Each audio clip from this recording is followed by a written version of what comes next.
All right, welcome back to Faith and Fiction Podcast. I'm Noah. And I'm Trenton. And today we're going to be breaking down the behemoth that is Game of Thrones. This is going to be our first TV show review, so really what we kind of want to do is just kind of... We know there's not enough time to break down all 8 seasons, but we just wanted to get into the stuff that was a little more personal to us, like our personal favorite like characters and episodes and just how we got into the show. So, let's just get into it. Yeah, like you said, long show. A lot of great moments. So picking out our personal favorites, recapping some of the important events as well as, character developments. Again, like it is 8 seasons, no way to cover everything. That'd be a really long video. Mm-hmm. So yeah, let's get into it. You could do several episodes. Oh, you could do a whole mini series breaking down each season. But there's tons of videos about recaps. We're not here to recap the show. We're just here to pick out little personal favorites. Exactly. And see if you agree, then comment if you have things we missed or things you want to hear about too. All right, so basically, like, what would you say, like, your experience was, like, getting into the show? Like, what made you want to start watching? It's funny you say that because the first time I ever actually, like, caught the show or saw it was I walked out of my bedroom into the living room where my mom... Oh, it's a great story. My dad, and I think my 2 brothers were sitting, and I just walked right in. I must have been, I think, 12. So around season 2 of the show, it would have been somewhere. And they were watching. I was 11 or 12. They were watching season 1. I walked right in, and it was. We'll get into it in a bit, but it was a scene, episode 1, season 1, very end, where Jamie and his sister are having sex. Oh yeah, incest in the tower. And my dad goes, "Get the hell out of here!" Because I was too young to be watching that stuff, and he didn't like it. I was like, "What's going on?" So that's what said it. That's when you said, "I need to see what they." It was the incest that did it for me, man. I was hooked that minute. Makes sense. I didn't care. I didn't pay attention. I was like, whatever, fucking some weird shit they're into. I walked out. Fair of the enough, room. I guess. And then I heard them talking about it, and they kept watching it. I kept walking out and seeing the same characters on TV. Then watching it, they kept saying, "You're not old enough to watch this." I was like, "Oh, so it was a forbidden fruit." It was a forbidden fruit fruit at that young of an age. And so I didn't pay any attention to it. And then my dad always said, "When you're 14, you can watch it. When you're 14." And so a few years passed. It was fair. It was 2013. I had turned 14, and then it hit 2014, and it was spring break of my freshman year of high school. Right. And finally, I decided, you know what? I'm just gonna knock it out. Nothing to do with spring break. Seeing it at home, and I binged all 3 seasons that had come out in that one spring break. It's a lot of God. It was a lot. That's 3 episodes a night from like 11 p.m. to 2 a.m. I was just binging it, and from that moment, I fell in love. Great show. I finally figured out what all the, why it was forbidden in the first place. Oh yeah, I quickly realized why I wasn't allowed to watch it. Well, my experience with discovering the show, obviously, huge word of mouth, insanely popular show. It's everywhere you look, online, ads on TV. Everybody's talking about it. It was a big part of pop culture, and it still is.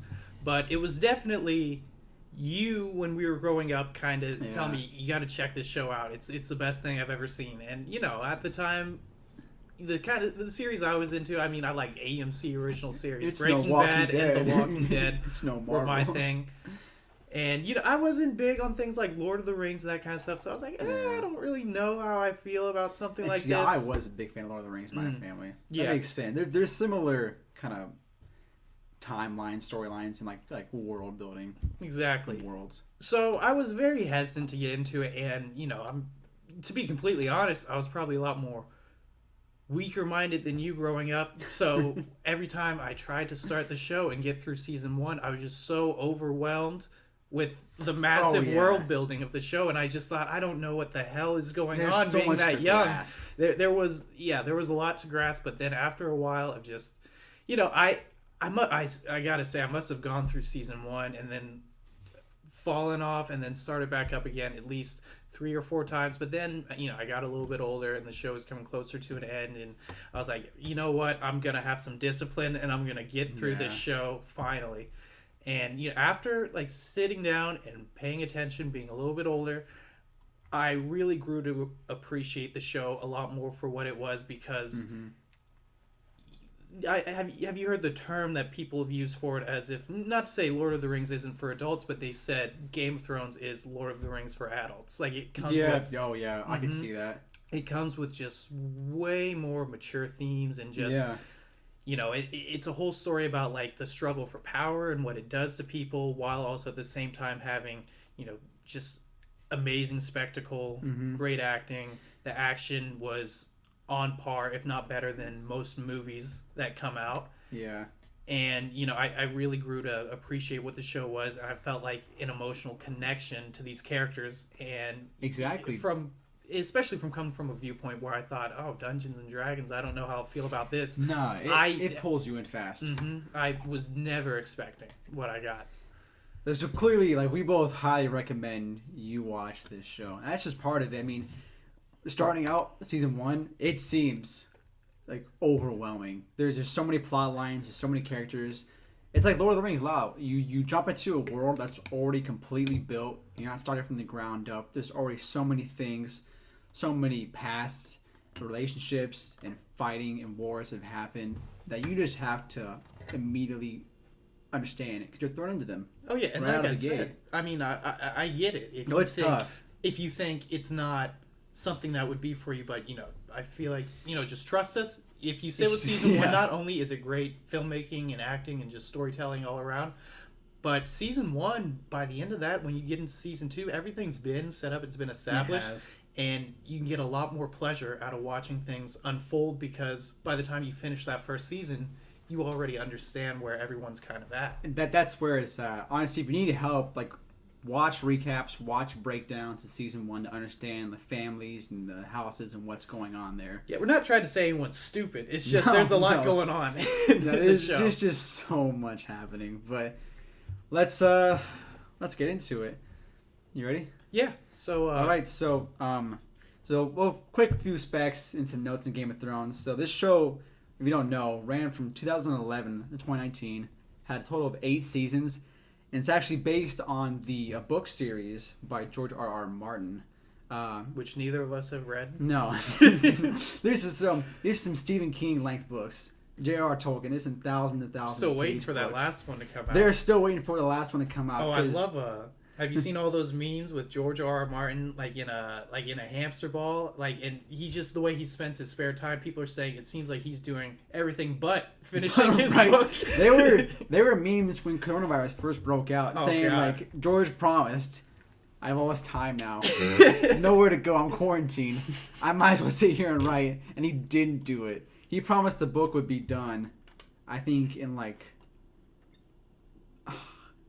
finished and written but not published by the end of 2020. Yeah, I mean, I don't think it's done yet. And if that's part of the thing is, this show starts out on the grounds of the book, but then it moves faster than the book. Yeah, so it ran out of source material. I think by season 6, or towards the end of season 6, it proceeds past where the books are at in the story. Well, and the thing is, and this isn't a knock towards the 6th season, but really you can kind of tell when they start to get into season 6, the dialogue, it doesn't sound it doesn't really match what we had heard like previously. It doesn't seem as sophisticated or to the knowledge of characters like them as much. It kind of felt like, towards those later seasons, there were some scenes that definitely took me out a little bit where I was like, that kind of sounds like something somebody today would say. Yeah, and keep in mind though, they did try to work around this a lot. So the show creators, David Benioff and D.B. Weiss, they wrote like 75 of the episodes, almost all of them, I think, or all of them. And to get around like those parts where they proceeded past the books in season like 6 and 7 and 8, they actually, George R.R. Martin was a lead producer, and he also was a show writer. So he helped them write the episodes, turn it into for television, and he also helped guide them when they proceeded past the books. Now, granted, they didn't follow his vision 100% after the books, but he was there. He wrote 75 of the episodes too, or contributed to them as well. Right, and that's something that I hear a lot of people bring up, and sometimes I think they just they don't understand that. That's rare. Oh yeah, that's part of it. It is rare, but that George R. R. Martin, he actually was a part of the writing process even when they ran out of source material. So a lot of the things that played out, I think you can expect to read about in the final book that when it eventually comes out. And that's a big plus this show got, was the fact that they had the actual writer there contributing to the plot the entire time. And like we were saying earlier, there are we haven't read the books, but we've seen like short little tidbits from them where like the scene matches up like exactly with the source material it came it from. does. There's a lot of moments. And from what I understand, like it just translates very well from paper to screen, almost exactly the way you would imagine it. Yeah. But like I said, 2011 to 2019, this show aired. On IMDb, it has a 9.2 out of 10 rating, which, for what it is, once you watch it, that's about right. Yeah, definitely well deserved. A lot of highly rated episodes. Out of all the ones they have, 4 total episodes have a 9.9 out of 10 rating. Which 4 are they? So that's Battle of Bastards. That's season 6, episode 9. Can I guess? What do you mean? Can I guess the rest? Oh, yeah, sure. Try. Battle of the Bastards, Winds of Winter. Yeah. The Children. Okay. And I'm just looking at a list of my favorite ones, which ones I think are the best. You can try it. I'll tell you what they are. I'm going to say Hard Home. You were close. So of the 3 you guessed, you got 2 right. That is The Winds of Winter, Hard Home, and then the other one was Rains of Castamere, The Red Wedding. Oh! Yeah. The Children is really good, but that one didn't make it, though. Oh, damn. I think that one is like a 9 point something, but not 9.9. Yeah, but that just goes to show how many great episodes. I mean, so many of them are honestly on the level of just masterpieces. Yeah, I mean, this show has like over 50% are rated 9 or higher. Oh yeah, definitely. So if that gives you any indication of how just breathtaking, amazing this show is, over half the episodes have a 9.0 rating or higher. Mm-hmm. It's very impressive. And honestly, what would you say would be like your favorite season of the show as a whole? Out of all 8 of the seasons, which one is your favorite? You have to keep in mind, so like of the highest rated episodes, season 6 has 2 of the highest rated episodes. Season 3 1, season 5 1. But don't let that steer you wrong though, because like all of them are good. Every single season has good stuff about it. Exactly. Yeah. There's nitpicky stuff in each season that I love. Certain moments, certain character developments, certain places they travel to, or wherever it may be. But in my opinion, season 4 is the pinnacle of Game of Thrones. That's my favorite one. Oh no, I'd have to 100% agree with you. Yeah. I mean, after all that build up, and then like at the end of 3 when we got the Red Wedding, a lot of what people thought that, even though I had great storytelling, huge spectacle, it kind of felt like they relied a little bit on like deaths and that kind of stuff. But season 4 just showed why that just was not the case at all. That was not the case at all. Because they brought a lot of stuff to fruition in season 4. Mm-hmm. I mean, there's the great monologue with Tyrion on trial in season 4. You have the death of Ygritte, which is Ygritte, and also Joffrey. Oh yeah, Joffrey. Just what a way to start that season out. But yeah, I mean it hands down. I think it is the best season of the show, and that's not, and that's saying a lot, because I think pretty much every season of the show is pretty good. I mean, there's some questionable things that happens like towards the end, but the thing is, it's still on like a much bigger scale, and like it's a lot more grand than most things you will see on TV. Exactly, because it's different. For fans of the show, this show, just keep this in mind. I mean, it has major action moments. A lot of just what you call like man's favorite moments. It's got tits, it's got dragons, it's got tons of fire and destruction, massive full-scale film battles that are just incredible to see. Great special effects. But we really think about, those are some of the best things that lure people into the show and why it's so popular. But season 4 really doesn't have much of that. Like as far as like battles and like really big action, Season 4 doesn't have a lot. Oh yeah, and the stuff that it does have, that's not even the most intriguing elements of. That's why the season. it's weird. Even though I love it for its battles and its big moments, Season 4 has a lot of big character moments and like things happening, but no big action or battles. And like it's still that impressive. Right. Yeah, exactly. I'd agree with you 100% on that.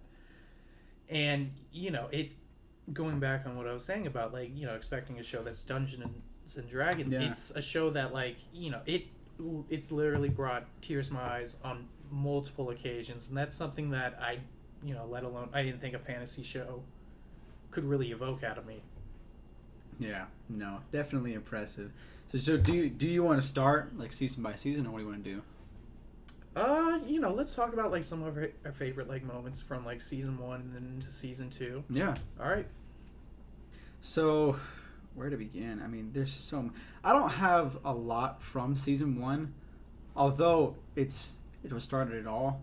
Mm-hmm. I don't have like of like my favorite moments in the entire show. I don't have much from season 1 at all. Well, I feel like definitely towards the end of season 1, the infamous Ned Stark death scene, the beheading. Yeah. That is something that I feel like is one of the first main intrigues of the show. Is we're following Sean Bean.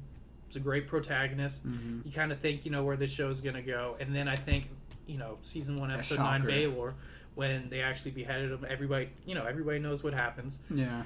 It's iconic now, and I think it's what kind of told the audience that this was going to be a very special show that wasn't afraid to take risks like that, and it would keep moving the story forward in any way necessary and not just shield certain elements and characters with plot armor.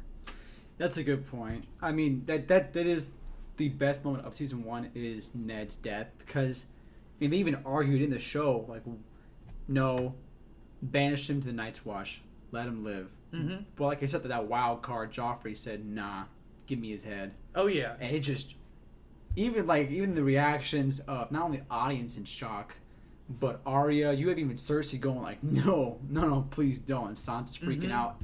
It was really like, it seemed like every single character was in shock, not yeah. just the audience. It felt like one of those episodes, because keep in mind, from season 1, to the point up from the beginning to Ned's death, and this isn't a knock against the show, but it is kind of a slow burn. Mm-hmm. And then when that just happens out of nowhere, I remember thinking, okay, he's gonna join the Night's Watch and he's gonna find a way around this. Maybe he's gonna meet up with Jon and they're gonna figure something out. But no, it just swiped all expectations, and it just catapulted the story to the direction that it needed to go. That was fitting.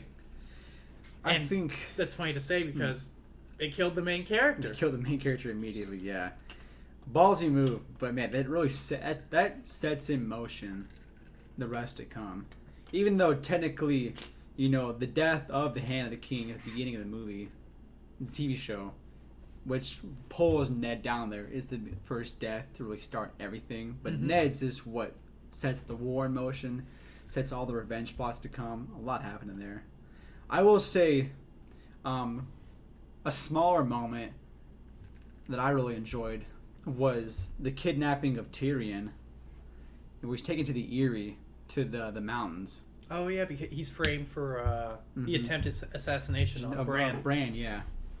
And he is put on orders trial by combat, and then that's where Bronn appears. Oh yeah, and Bronn's like a little character favorite. He's never in the picture very long or on screen very long, but he always does. But he's so funny. Just some funny kind of like just a-hole moments, so he's just being himself. And it's fun. I love just how this show like balances that, because a lot of the even though it is about a bunch of like fantastical elements and things like that, it is a show that takes itself very serious, but I never felt like Bronn's comedic timing ever It was off. Yeah, it didn't feel off to me. Like I loved it, honestly.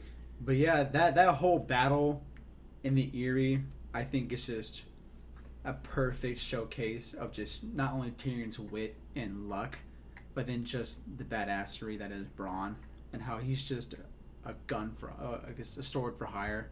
Oh, and also it just illustrated just so much that of great things to come in the show. Like obviously, what's going on with Catelyn's sister Yeah. and her nephew is very disturbing, and we get a cool sword fight, and we just get really compelling scenes from like Tyrion explaining just who he is and getting to know him, and I think that just really kind of showcased a lot of what the rest of the show is going to be about. Yeah.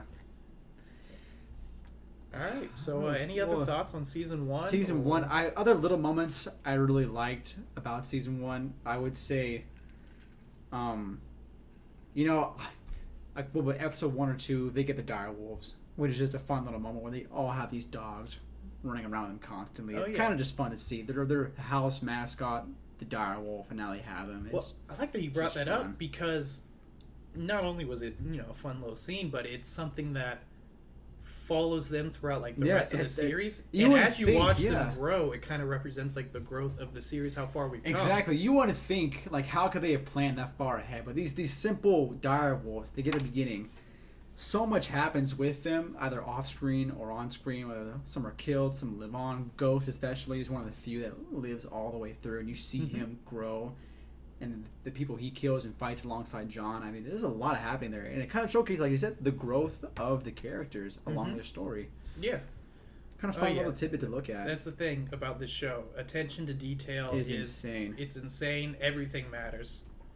Yeah. Okay, so ready to move on to season 2? Yeah, let's do season 2. Season 2 is where things start kicking off. Robb Stark has now been named King of the North. He's rebelling against Joffrey. He has all these northern houses joining him, and then all Westeros is in full rebellion. And so then you get Stannis and his other brother, whose name slips me. What's Stannis' brother that marries Marjorie Tyrell? He's gay. He likes the Night of the Flowers. I know who you're talking about. Iron Fist. Yeah. No. Well, Iron Fist is the Night of the Flowers. Yeah, I forget his name, but. Season 2, a lot of things pick up. There's the whole Westeros is in rebellion because you have the Baratheons fighting for the throne. You have the Lannisters taking over because Joffrey is now named king. You have all the North fighting. Oh, and I just want to say something real quick. I mean, and the thing about this show that I was saying, like the kind of emotions that it can evoke out of you, it can make you feel like great wonder and connection to the characters, but also it probably does a better job than anything else I've ever seen of just making you like hate someone too. Yeah. I think Joffrey, and someone we'll talk about later, Ramsay. The villains of this show are people that like I just got angry thinking about. They made my blood boil every time they were on the screen, and that's just another example of how this show is able to just make me feel so much. You don't for me, when I watch this show and others like it, it takes a while for me to realize just how emotional I am getting in the show. There'll be really special moments between two characters in a romance. I'll catch myself smiling for no reason. I'm like, why am I doing that? Or I'll be getting like my blood, like I said, boiling. I'm so pissed off. I'm like, why am I like this? And it's just a testament to the writing and the acting. Say what you will, Joffrey got a lot of hate, and so did Cersei. Both those actors and actresses. But they did their characters very well. Their acting was spot on. Absolutely. That's a testament to how good they were. The fact that real life people hate them for their characters they played, which makes no sense. But it's ridiculous. But I mean, I guess it just goes to show that they're doing a great job. Yeah, that's what I say. Honestly, best compliment. I couldn't imagine anyone else playing any of these characters. Really, that's just how ingrained I think they are into their role. I will say, season 2 is kind of the calm before the storm. There's not a lot happening on screen in season 2. A lot of people sitting around waiting. A few battles you don't see. You see them off screen, kind of. They happen briefly at the beginning, and then you don't see them fully happen. There's a lot of just like political and tactical moves happening in season 2, building up to a greater war. Oh yeah. And so that's why I say season 2, as good as it is, it's really just a lot of development before bigger things come. Right. I mean, but how can you talk about season 2 without talking about, the great Blackwater battle that happens? So season 2, episode 9, Blackwater, is the best one of season 2. Oh yeah, easily. That's where Stannis Baratheon, him and Davos see where they come through all their ships with the Melisandre and the Flaming Hearts, and they attack King's Landing, right at the red temple, the red keep, the red keep, and just a massive battle. You got Tyrion for once, like he's back in King's Landing, and you see him like he's not just a witty, sex crazed guy. Like he's actually a deep character, and he's thrown into battle, and he's forced to take charge and lead this whole army because Joffrey pussies out. Oh yeah, I love the scene when he says like, "There are men knocking at our door. Let's go kill them." Yeah, it gets me so excited every single time. He gives like a short but like defining speech because like it's not something like watching this the first time you wouldn't expect it from his character, but he shows like this deep courage inside of him. And that's the thing. Every time they had a battle in this show, I think this was like one of the, the first instances that comes to mind. You just really feel the stakes in this. And the thing is, we're supposed to hate the Lannisters for everything they've done, but with Tyrion like on their side, the show makes you feel like conflicted. You're worried like they're gonna lose the fight. Because you're watching it and you think, I don't want either side to win. Because on one side, they show Stannis killing his family members and killing people with him for the flame god. The night is dark and full of terrors. You know that. Yeah, we know what you're talking about. They kill his entire family, a bunch of people, and it's like this guy's messed up. I don't like him. And that's why I love that they put people like Davos and Tyrion on both these just very messed up Davos and cool is a sides. very sophisticated and like well-versed man who's so simple yet trying to do good. It's easy to feel sympathy for him. Yeah, and then you have Tyrion on the other side, but then you show, as evil as Joffrey and Cersei are, they're in the Red Keep, hiding there, surrounded by all these women, worried about being raped and pillaged, and the whole castle being destroyed. And like you see it, like she's getting drunk. Cersei offers Sansa something to drink. They're praying. She tells him, "Your prayers mean nothing. You'll still die tonight." Yeah, like it's a scary. Like, it's almost odd how surreal and realistic they make that entire battle. Oh shit. Anyways, let's just keep going. Alright, well, and that also kind of just goes to show that another great thing about this show that this episode illustrated was, for the most part, really, there are no good guys and bad guys. No. I mean, most people in this show, almost all of them, have done just terrible things, but also the writers do a good job of making you, in most instances, understand where the characters are coming from and feel some kind of sympathy for them. There are no good deeds from any character in this entire show. Everybody has their own motives, their own agendas, and they've all made drastic mistakes.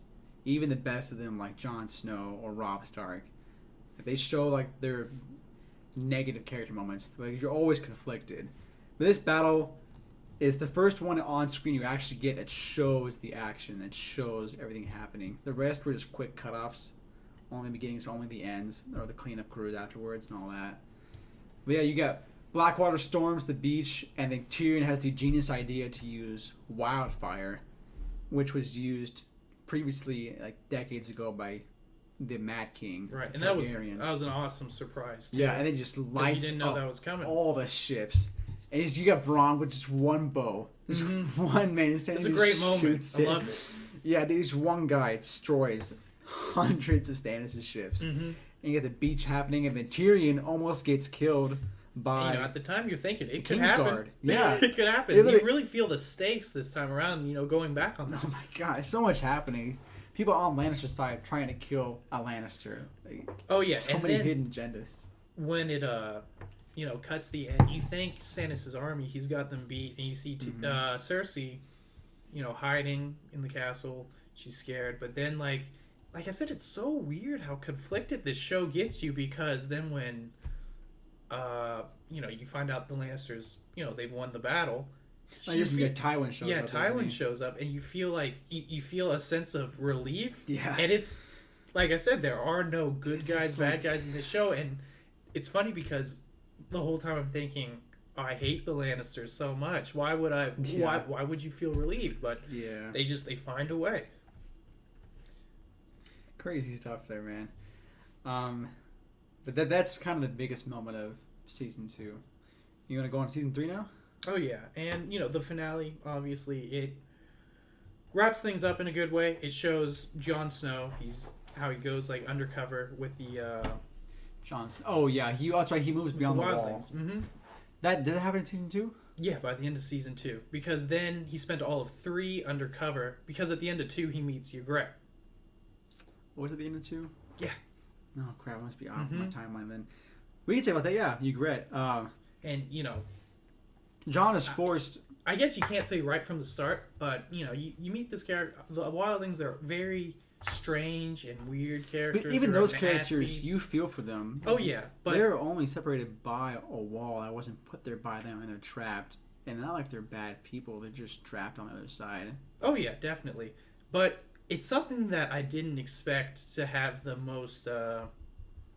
It had the deepest and like most emotionally resonant love story within like the whole show between Ygritte and Jon Snow. Unexpected, because he's out there to kill. Well, they're out to hunt White Walkers. Remember, they go to the Fist of the First Men to find signs of them and hunt them, and then you have this giant White Walker army contra Sam and all his friends, and they chase him back to the wall. Jon and a separate crew were chasing other wildlings, capture them, they get killed. He finds Ygritte, disappears, and then he can't bring himself to kill her. Right. And then they meet back up. He's not a prisoner, and his I guess commander says, "Kill me, and you'll be one of them." Mm-hmm. He wins and their trust. An emotional battle, kills his own friend and his own leader, gains their trust, and then you meet another king.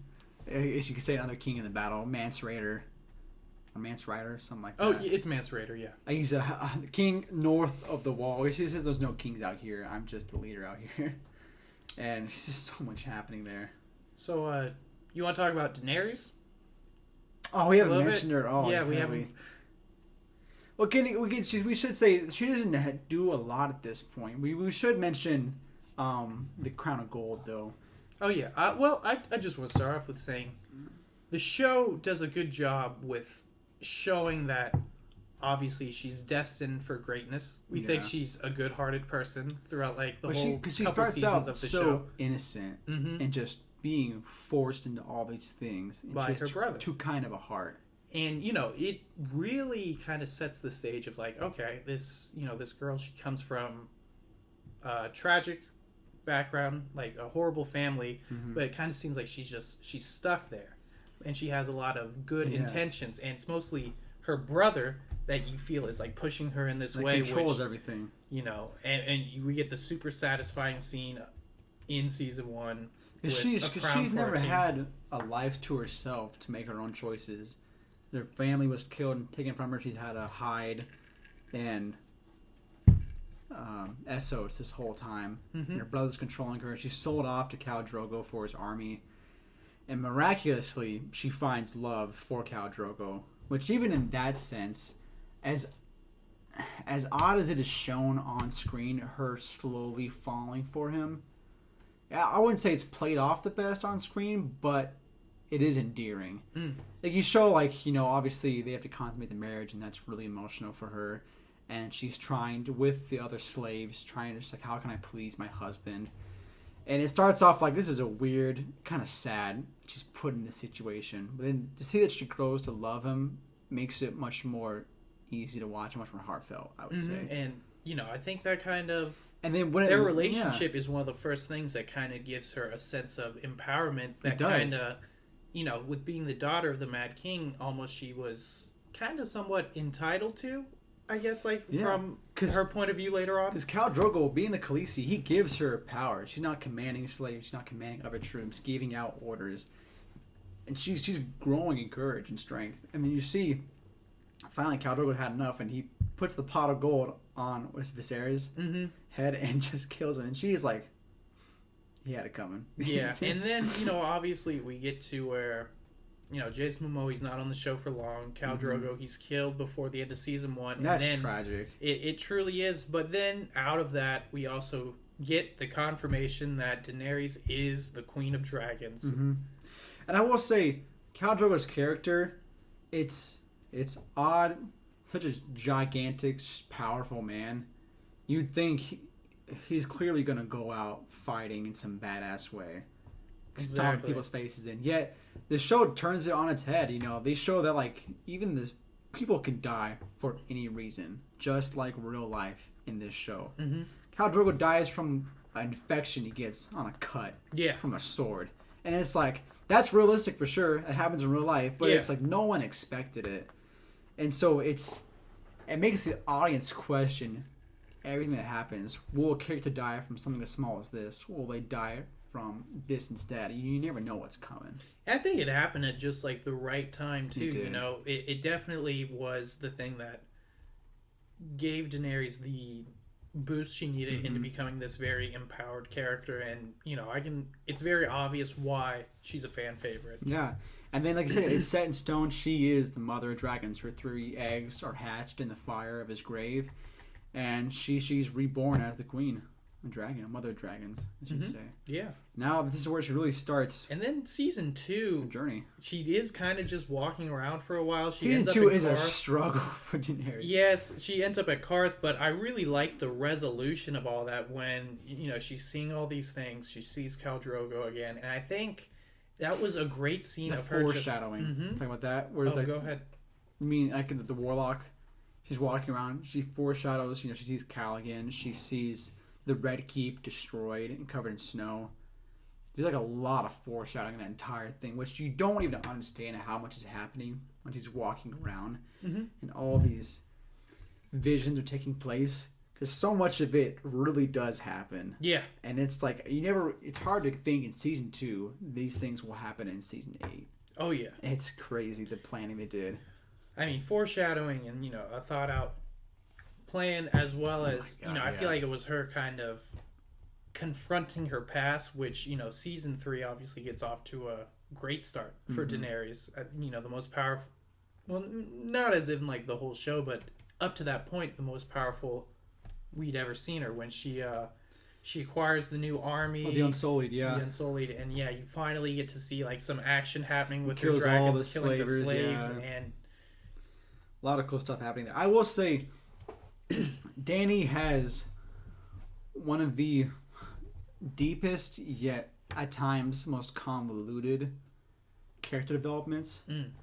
Because although she starts out so innocent and so kind-hearted, and now she gets power, with every bit of power that she gets more and more of, you see her taking pieces of her kindness and like, her personality away almost. And it's done very subtly. Like I said, it's for, you know, the most part of the show. For the most part, until the end. We'll get into that. But her killing her brother, feeling nothing, her going to Karth, begging for help, and killing the warlock. And then she traps her closest slave friend and the king of Karth, whoever his name is, in the vault alive. And just condemns him to die in the vault. That's the last we see of them. And that's insane. Like, the fact that she was that savage to put him in the vault and you're dead. Yeah. And just leave him there. And it's like, you totally think like she is chained. And then she goes to the slavery place and grabs the Unsullied, kills all the masters, uses her dragons. And it's like, wow, she is... Every bit of power she gets, she feels like she's losing just a little bit of herself. But it's so subtle, it's hard to notice until you really go back and look at it.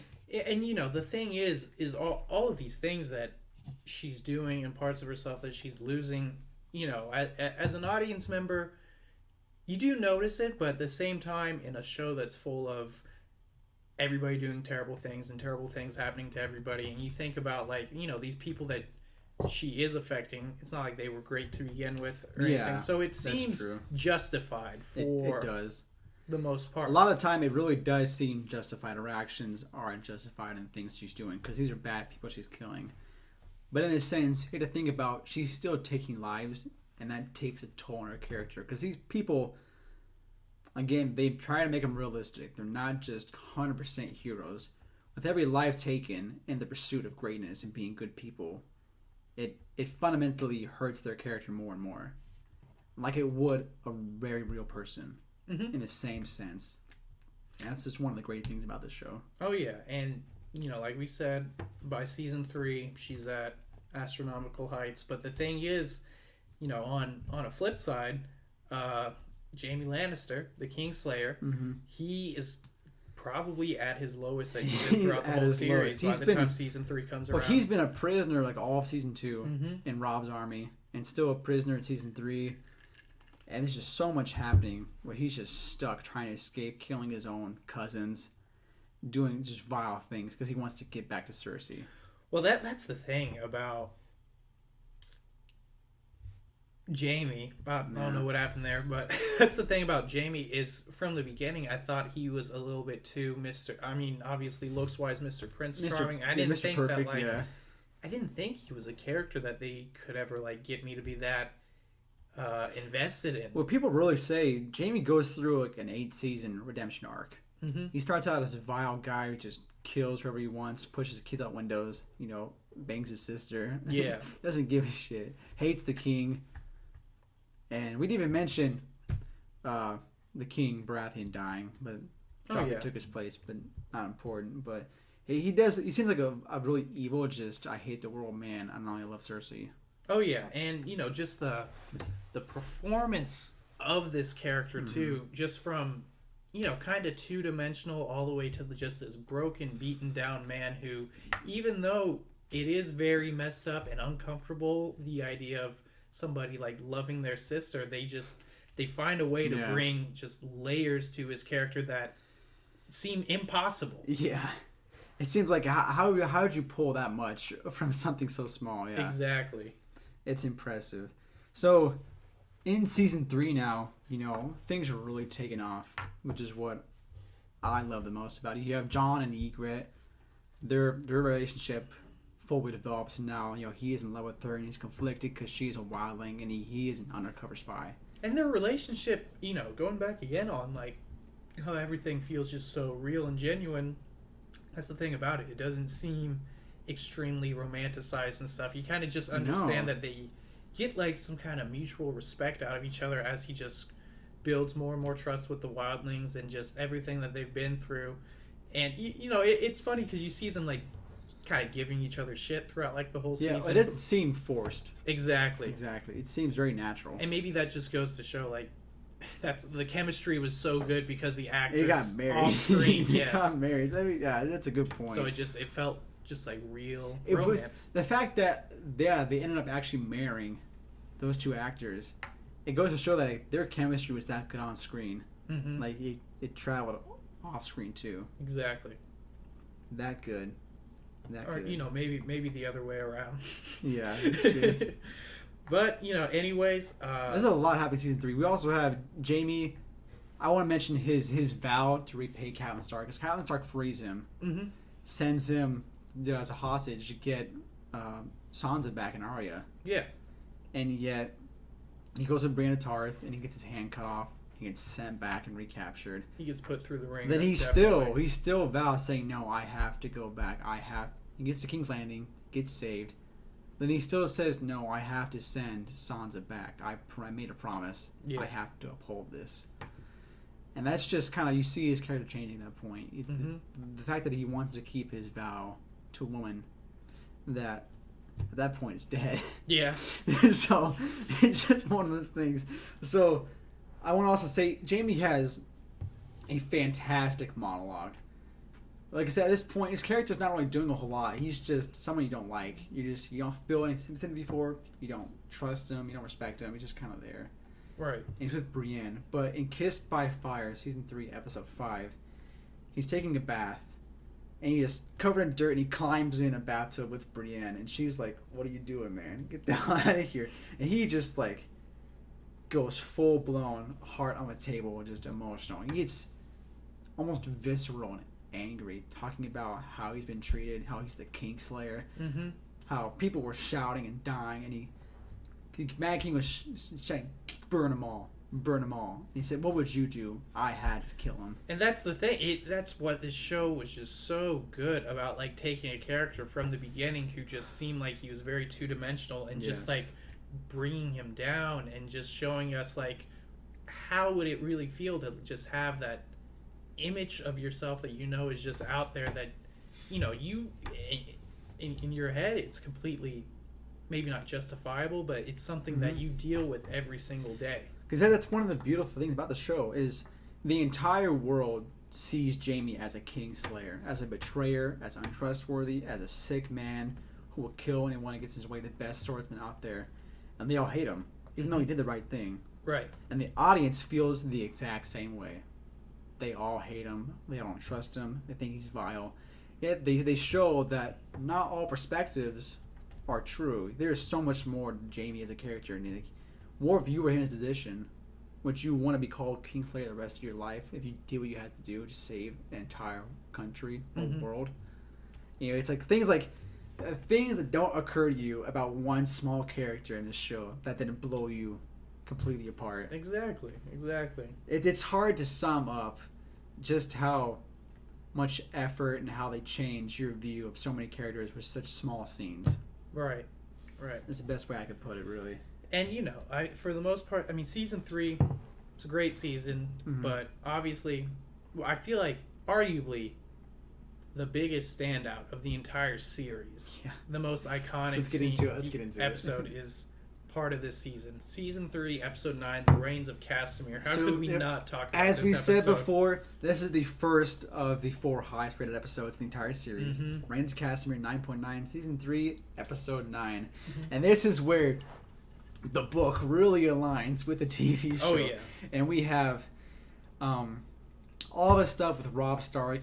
He's not a huge character, although he's the King of the North at this point. Well, to me, it kind of seemed like if I thought anybody on the show, if I thought that's the good guy, it was Robb Stark. In this entire point in time, everybody think Robb Stark's the one doing all of this out of goodness. And I felt like he was, when it came to just being good at heart, he is the protagonist. Yeah, and he even had, he falls in love with a simple woman. Didn't do it for money or power, did it for love. I think it's Ula Chaplin. Yes. That's the actress's name. I don't remember her actual name of the TV show. I can't say I do. And either. that it's been a little while. That stabs him in the back, because he's supposed to marry Walter Frey's daughters. He instead gets his uncle to marry one of them, and the Walter Frey's just like, nah, you cross me once, it's over. Before all that, it seems like such a happy scene. They've just had a wedding. Robb, he's drinking, expecting, celebrating. She's pregnant, and it seems like they're on the path to victory. You kind of get a sense that we just got to win for the good guys on the show. Yeah, and then probably one of the most heartening scenes, or just scary scenes. They started playing it's such a beautiful yet disturbing song if you don't know the background to it. But they started playing the Reigns of Castamere, the Lannisters. What would you say? Their soliloquy to death, their theme song. And they just kill everyone in 5 minutes. Just in brutal fashion. Obviously, if you've seen the show, you know what happens to Robb's pregnant wife. And just, all hope is just lost. And you see Robb getting up and just, the acting in this scene when you see Robb just looking at what's happened, and his mother Catelyn begging him Robb, please leave now, and just trying to save her son, but you could just see it in his eyes that all hope is lost. And that was the most hopeless I think the audience had ever felt throughout. Not even just the show, just ever. Just ever in their lives, dude. I know. I remember it was 3 a.m. I was watching this episode, and I screamed. I yelled at my computer, my laptop in my room when I was watching my bed. I was like, no! I was like, I did not see it coming. No, absolutely. You couldn't possibly, unless you read the books, you couldn't possibly see this coming. My mom, she read the books, and so she laughed, and so she knew it was coming. And she laughed. But yeah, anyway, it was just extremely hard. And you got to think about what adds to that scene even more is Arya and the Hound. He's been traveling along. He's been trying to ransom her back to her family. And he finally thinks she's outside their doorsteps. I'm going to see my family again. And then just death, and then dire wolves kill, and just sees all this stuff, hell breaking loose. Just brutal even fashion. More hopelessness. They've got the head of the dire wolf on Robb Stark. It's extremely hard to watch. Definitely. It's oh my gosh, I want to curl up in a ball every time I see it. It's depressing for sure. But yeah, that was, and then obviously the finale was after that. That's the thing about this show. They really go all out on episode 9s for some reason. Yeah, I'd say penultimate episodes. 9s, episode 8, 9, and 10 are always the highest rated ones typically. 8, 9, and 10. But let's go ahead and You want Talk to about move season 4? to our favorite season, season 4? All right, so going into season 4, I think that, it had a huge advantage because coming off of something like the Reigns of Castamere, I mean, obviously it's like, where do you go from there? But that, I think, is what solidified as like, this is hands down, it's going to go down as one of the greatest shows of all time. And you just could not wait to see where things were going to go after that. A lot takes place in season 4. And that's one of the things, it's so hard to make one episode talking about all this because there's so many things you're going to forget or so many other characters doing things. Like we have the introduction of after Renly Baratheon was killed by Stannis, which we didn't mention. But again, so many things happening. Oh, yeah. Marjorie Tyrell, his wife, then is set to marry Joffrey. Yeah. And Sansa was being tortured by Joffrey. Thank God that's over. And now she has to marry Tyrion. There was a whole emotional moment where Tyrion and Sansa have to marry, and he's trying to protect her. And Joffrey says, she's still gonna be mine. And you're trying to see her escape, her be protected. And then we get to 3 episodes in, isn't it? Tyrion? No, not Joffrey. That's episode 2. 2, yeah. Episode 2. Like, you think about it, in aspect, it's so close to Reigns of Castamere. Yeah, the Lion and the Rose. It's so crazy that something just so soon after the Reigns of Castamere. Yeah. Usually, the show was something that when the season would first start out, it kind of felt like, okay, this is where we're at in the story, and we're gonna build somewhat slowly to eventually get to something extremely crazy. Nope. Yeah, they didn't waste any time at all, and that's as much as it is death, but it was definitely just one of the most satisfying. You say it's a crowd pleaser moment. Yeah, that's what it is. It truly was. You get the wedding, awesome, beautiful wedding. Much little skit of the War of the Five Kings, with all the little people and all that fun stuff. Oh yeah, and making fun of Tyrion. Joffrey, he's being an asshole. He's making fun of Tyrion. He pours wine on him. Man. It's like, I remember just thinking, good God, how much longer can we put up with this guy? And then, congrats. Yeah. Can't wait much longer. And then he dies a violent poison death. And then immediately it's Sansa gets taken away by Littlefinger, and Tyrion's on trial, arrested immediately. Yes, which, I think for, a lot of people would agree that the whole storyline of Tyrion Lannister being on trial for the death of Joffrey and just everything that comes with that is the highlight of the season. It is. Because what makes this season so great, I think, is because Tyrion Lannister, the fan favorite character that he is, this was his season, without a doubt. This is the one where he really shined the most, easily. It's so hard to pick where you want to start talking about. Sansa, I will say, this is really where her story begins to unfold. But personally, Sansa's not one of the characters I care about that much. Even though this is where she finally escapes Joffrey, the tear's over with that. Now she has to deal with trying to get back home. Kind of similar to Arya is. Their timelines. But except with Arya, it's a little bit more interesting because of the back and forth between her and the Hound. Yeah, they have a really good dynamic, the two of them. Constantly playing off each other. And then you have Sansa and Littlefinger, and she's trying to escape as well and get back home. But now Rob's dead, and everything in the north is in disarray. Exactly. And of course, so much happening. I do want to mention. Actually, we'll get into that later. We'll stay where we're at. When we bring up favorite characters later, towards the end, I'll bring up what I'm thinking. Okay.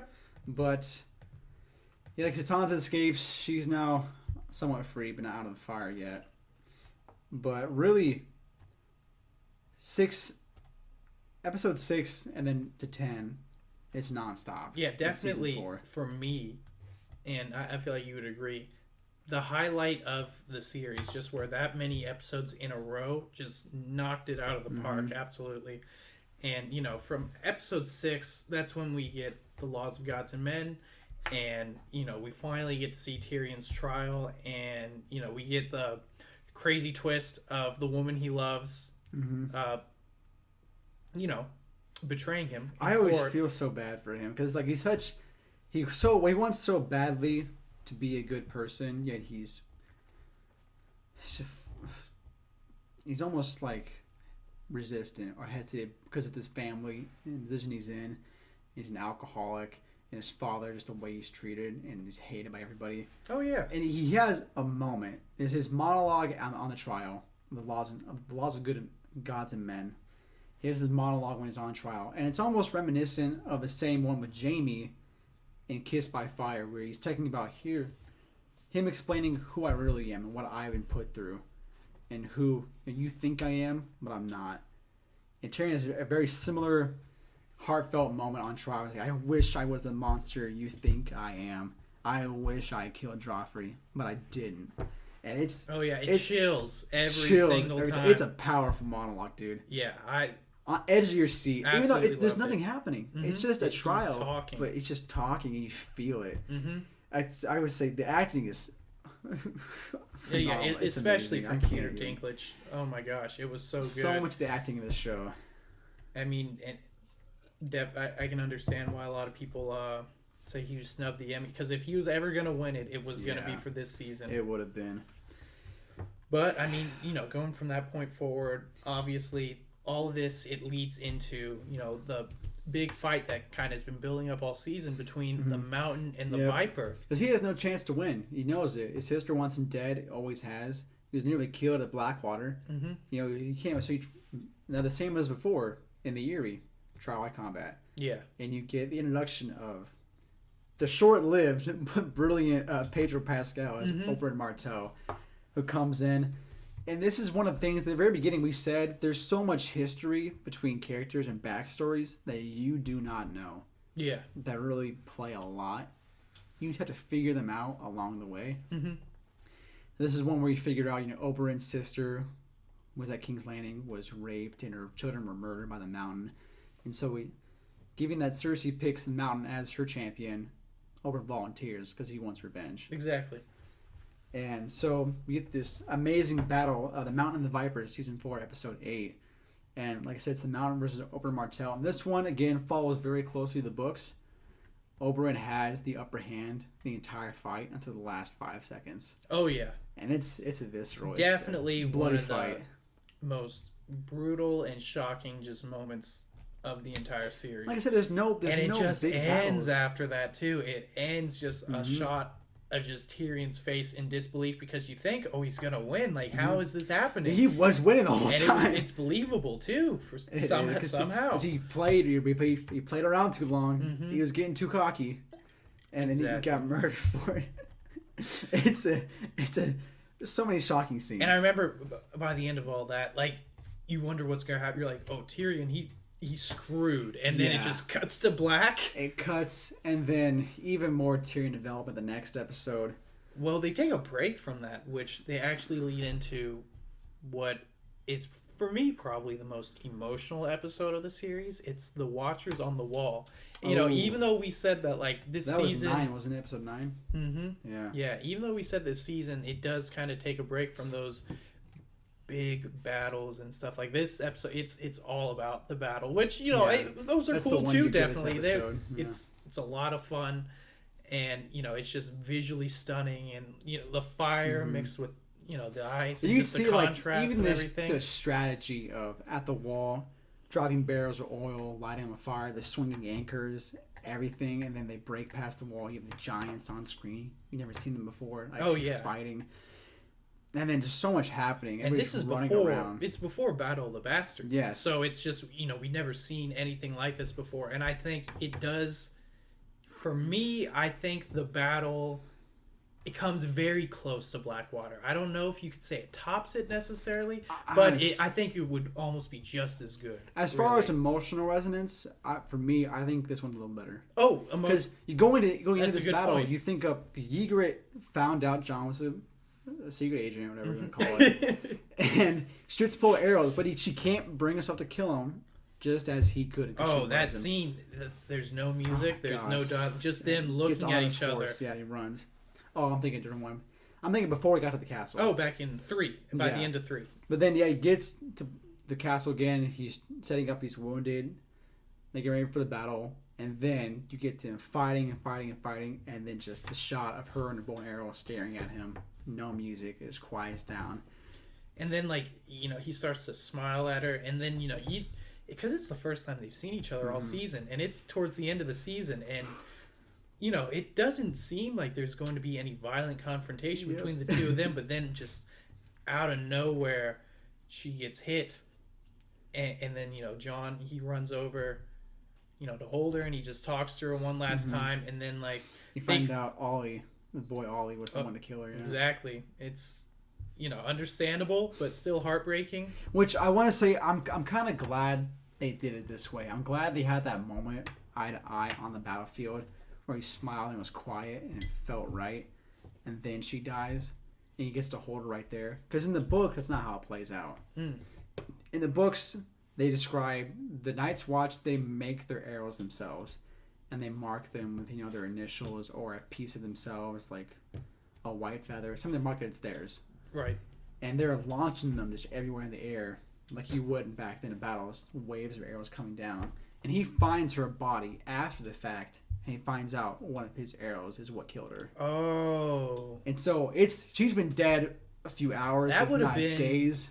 Interesting. And he just finds her body with his arrow in her, and then he breaks down. But I honestly like the in moment, in time better. Wow, I didn't know that. But yeah, and you know, we get a shot where you know, they don't do a whole lot of slow motion shots in the show, but then like when, you know, they talk about the cave again, and then she tells him one last time, "You know nothing, Jon Snow," and then she passes in that cave. Yeah, and then she passes away, and like.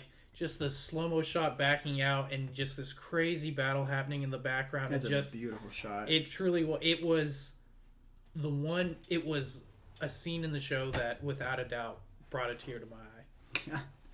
Yeah, it's so many rewatchable moments of season 4, man. And then, you know, coming up on the end of the season, we get the episode called The Children. And, you know, this, once again, like, I think is just... And I know we were saying episode 9s are usually like the big ones. This is without...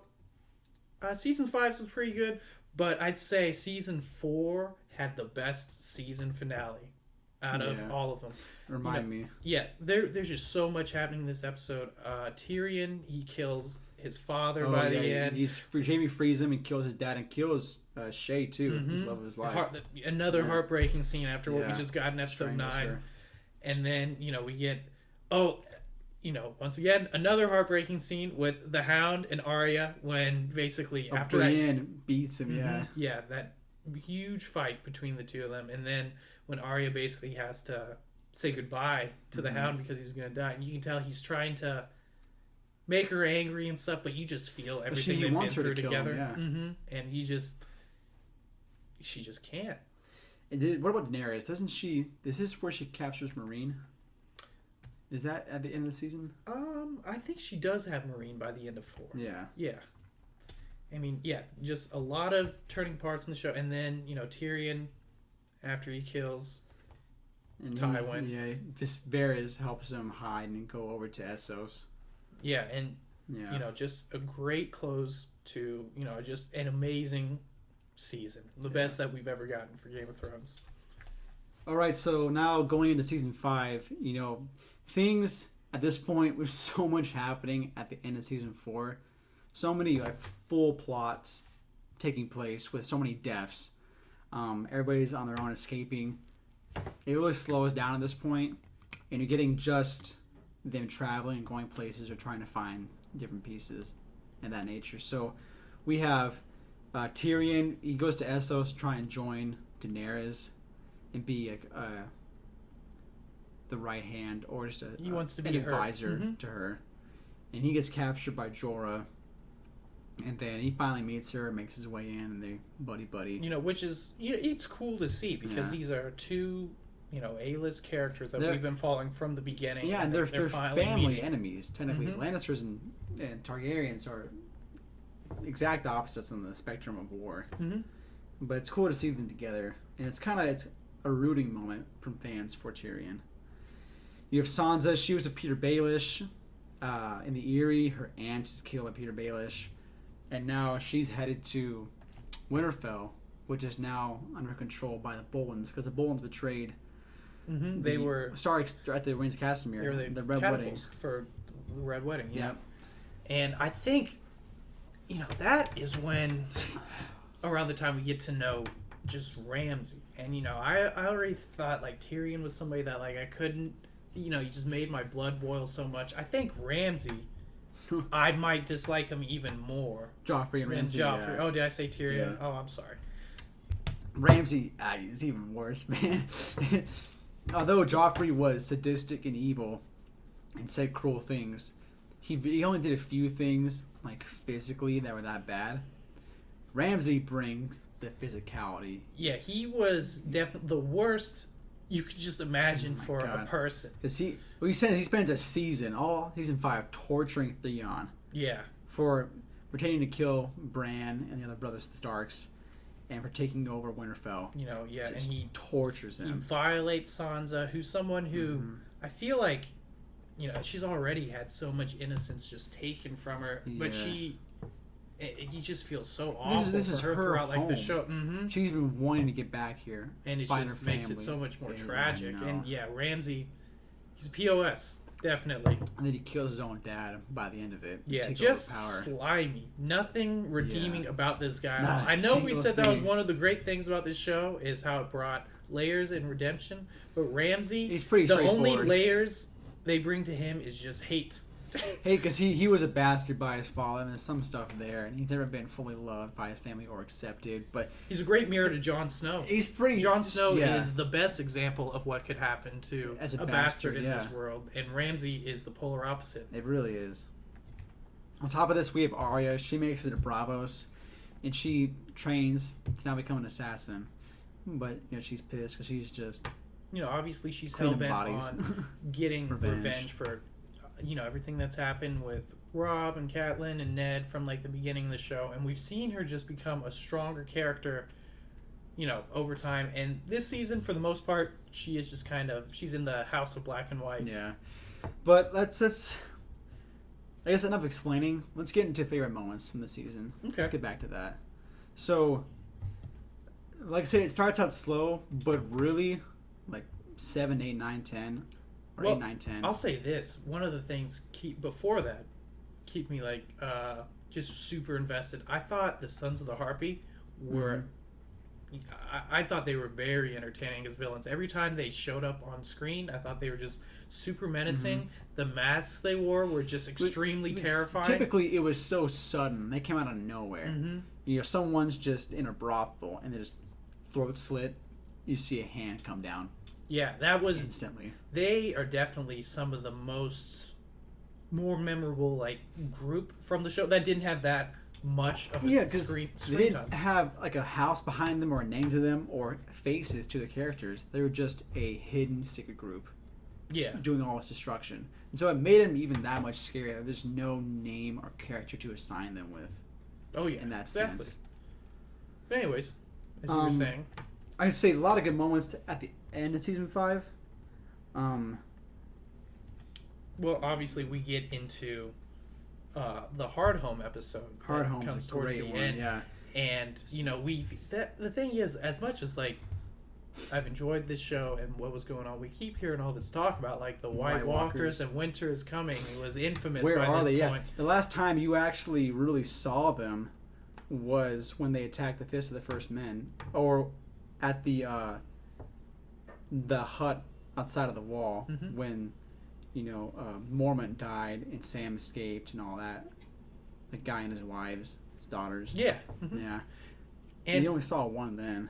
And the thing is this episode, almost in a way, you think after all this build-up, there's not a single possibility that it could live up to your expectations. But I think it far exceeded them, and I think it really goes back on like what the characters at the wall are always saying, like all this struggle for power and the turning of the wheel, none of that matters in the long run, because it really shows these White Walkers, they are a threat, and it was a crazy intense episode. Well, you get into it and you think about that's really what it is about. The fact is, none of the politics, none of this fight for power matters because we're all going to die. and you see Jon is elected the Lord Commander of the Night's Watch, and he's telling people we have to go save the White Walkers and add them, The wildlings. the wildlings, to beef up our army, or else we will all die. And they're all like, no, these are our enemies for hundreds of years. Why would you do that? We can't trust them. They're evil.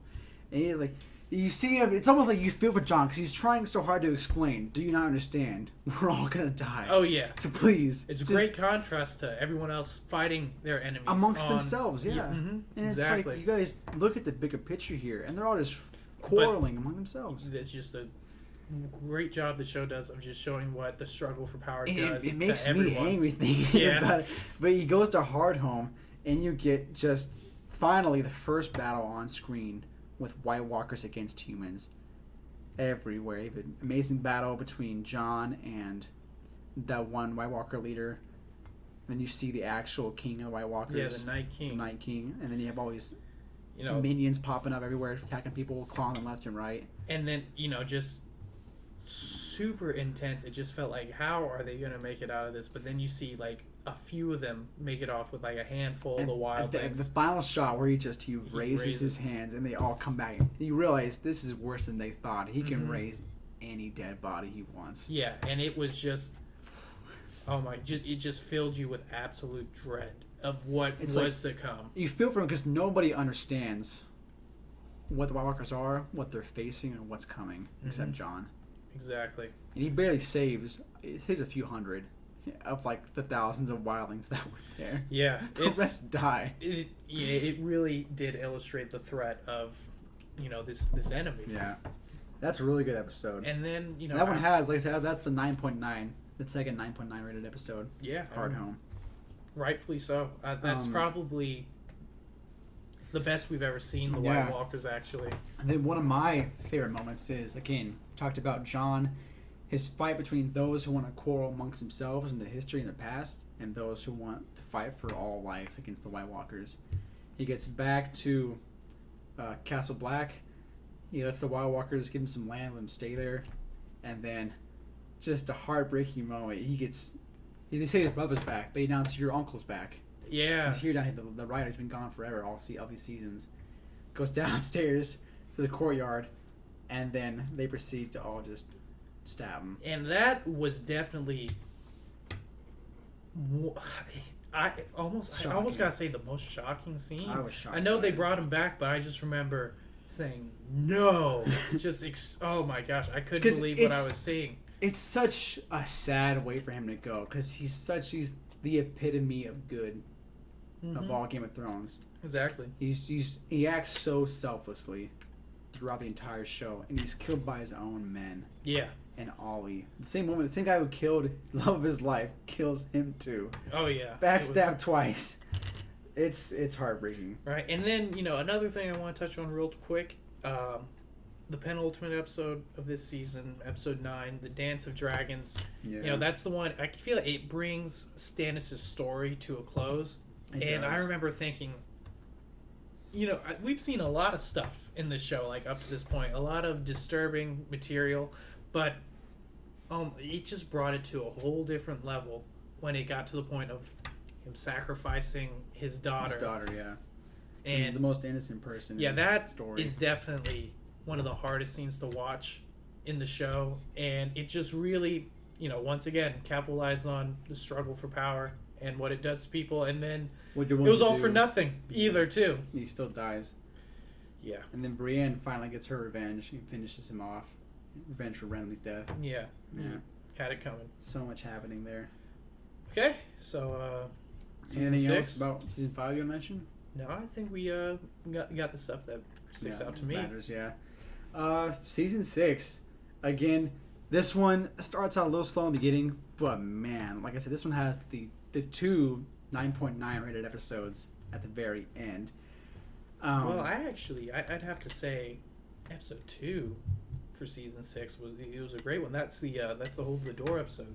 Home. I have that on here. Yeah. The Door is episode 5. Right.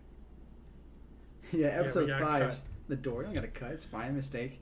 But no, it's one of those things. It starts out, you know, you have Daenerys captured by the Dothraki. Mm-hmm. She's taken to Oh, I know what I was thinking. Episode 2 is the resurrection of Jon Snow. Oh, Jon Snow. Is what yeah, I was yeah. thinking. That's the big thing that happens in episode 2. Goes to Castle Black and then brings him back to life. Yeah. Yeah, even though I didn't think it diminished anything that You kind of knew it was in coming. 5. You I did. mean, I didn't really know it was coming, but I was happy to see him back. I'll admit it. It was as soon as I saw Melisandre pop up in Castle Black, episode 1. I was like, okay, he's coming back to life. Yeah. She had fled the army from Stannis and made it back to Castle Black safely.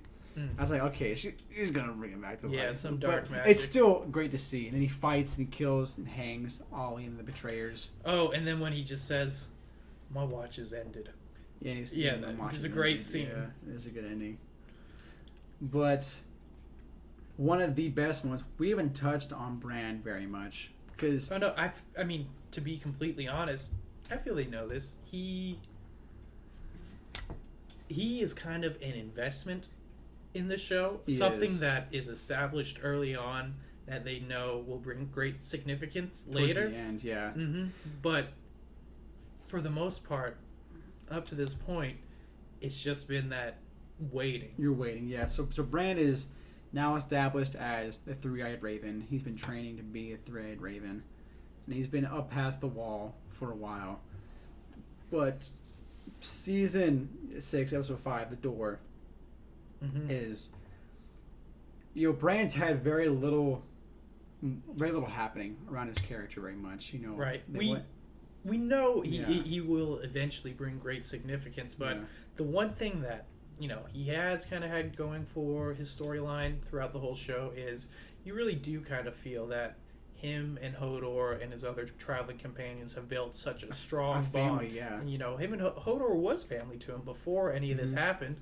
And then when you just get the revelation that comes into place when Hodor is sacrificing his life, with Bran's three-eyed raven abilities. Because he's warging into Hodor in the past, and now it's affecting the future. It's time paradox shit. It's crazy. Extremely just... And you just see him... wacky but tragic part of the show. The shot of him in the past, bird's eye view, he's saying, hold the door, and it turns into Hodor, and you just jaw drop. I was like... Because that's a revelation made about something we've heard the entire show and thought nothing of it. It's the planning, man. It's like, think of yourself, wow. From the moment Hodor as a character, from the age he was 13 in that scene. This entire up to 30s, he has had one destiny and one thing coming for him his entire life. Yeah. Is he will die holding a door to protect Bran. And if you really think about just the vast life and the greatness that is in just thinking about that, his entire life dedicated to one destiny that will happen regardless of what he does. He's always meant to die in this moment. That's just crazy attention to detail. Because Hodor, in it's all so honesty, sad. it is a truly sad scene. But in all honesty, he's never been a super significant character. No. But the fact that detail was thought out from the beginning for this for a side character, more or less. Such a small side character, yeah. It's it's just another testament to how much these writers actually care. And moving on from that, this season also with the resurrection of Jon Snow, we get somewhat of a resurrection in the plot to the Hound. The Hound is actually brought back in this season, and I was happy to see him back. I mean, honestly, if they had left him dead, I think I would have been okay with that because that was. That scene, it hit when you thought that it was, you thought that was it between him and Arya but they brought him back and, of course, more tragedy was brought to his life. Brought back, yeah. He's thrust back into the drama. Yeah, and... You can't escape his violent nature. That's what it is. Yeah, and, this season, it carries on and, you get to see more of, this Ramsay Bolton character and just how horrible he is to Sansa and just he basically instigates war. He pushes Jon to a point where he has to go claim Winterfell back. So you pushing so Battle of Bastards, let's get into it. So episode 9, the next 9.9 rated episode. Jon versus Ramsay. Oh yeah, and the thing is at this point we're ready to go. We've wanted to see just this come to a head for At this point, now. though, Theon and Sansa are safe. That's a good point. They're with Jon. Yeah, they are. And he only has the Wildlings of Castle Black. Yeah. That's it. Up against all these houses that are united under Bolton. Yeah. The odds are looking grim. Oh, yeah. And, even though we had just lost Jon this last season, it just... The tone that they set up, it really feels like, anything could happen now. And, he even says, if I fall, don't bring me back. Please, and then, we get another just huge twist when, the battle's about to start. Not only is Jon thrown off his guard, but the audience just gets a surprise that they would have never expected when they bring out Rickon. Rickon Stark, he dies. The forgotten Stark brother. Yeah. But, all worth it because this scene, oh my gosh, I remember thinking, okay, he's gotten away, and it was just, heart was beating so fast. And then when you saw it got him, and then just Jon and Ramsay staring each other down from across the battlefield, and just the music just the adrenaline builds up, just right building. there, and I remember thinking kill him, just kill him. I want to see him suffer. Yeah, because Ramsay, I mean, I think as evil as a character he is, you really, up until this battle, you see in this battle that he is a tactician. He's a strategic mind. He's shooting arrows. He's suffocating Jon's entire army and funneling them into this massive trap that you don't even see coming. You don't even know how he planned it. He's killing his own man doing it. And this battle is unlike any one you've seen before. Blackwater, the Watchers on the Wall, any of them. Out of the whole show, this is the biggest scale where I watch it, and it is crazier than most things I've seen in movies.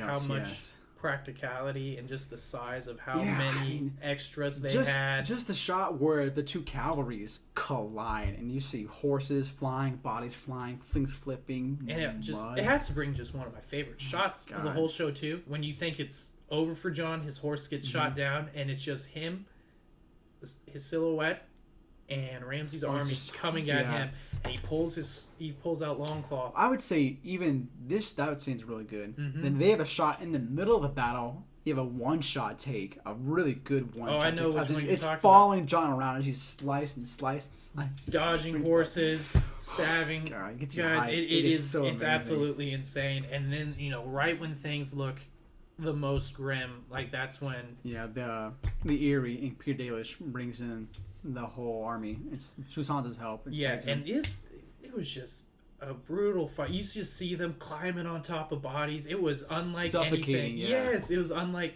You really got just the claustrophobic feel of just everything, and it just, oh my gosh!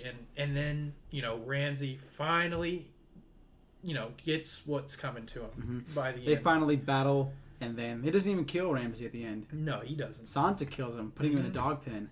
Yeah, justly so. Justly so. Good death. Yeah, that was very satisfying. Death.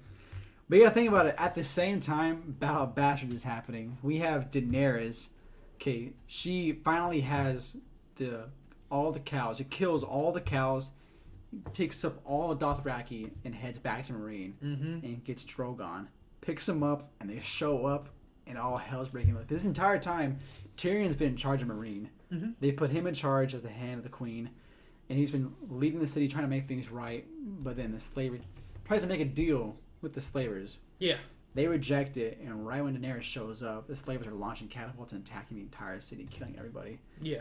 And she just comes in and plows through all of them. So it's two sides of the world both clashing out in such epic battles. And you get the first actual really intense shot of the three dragons finally actually tearing shit up. Yeah. And killing people left and right. This, these last few episodes of the season were huge episodes when it came to payoff for the entire series. Just things that we've been just waiting to see. It was all, not to say it hasn't been great leading up to it, but it was all just finally happening. And she finally captures Meereen, and she has all her boats and men that she needs to sail to Westeros.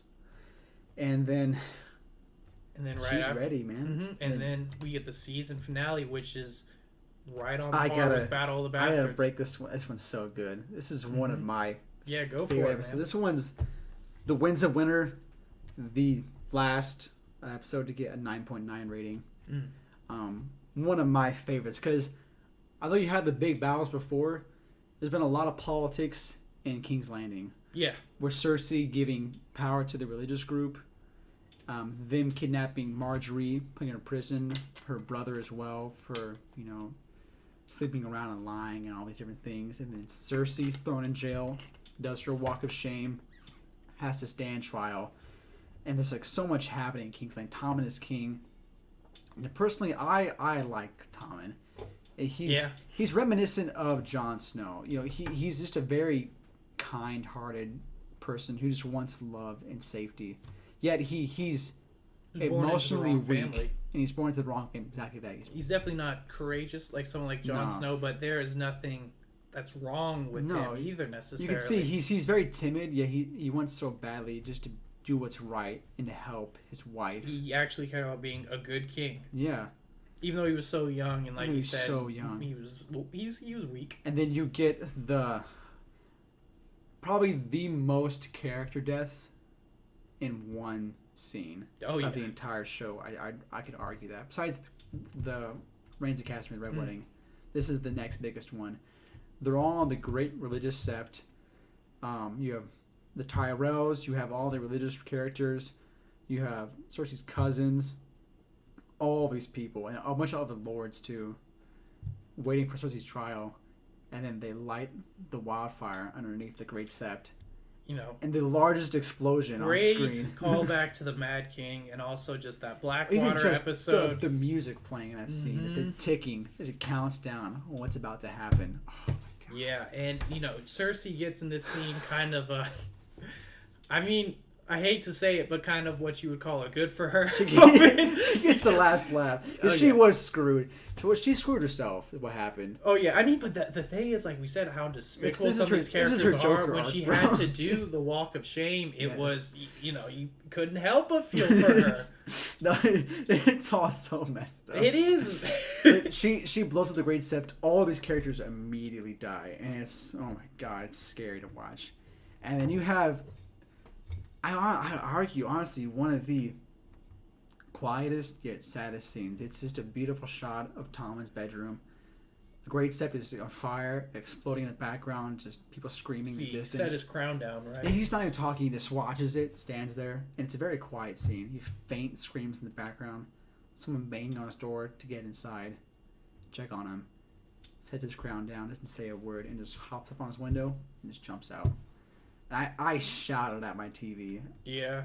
Because he's such a good, but greater than that, I would say innocent.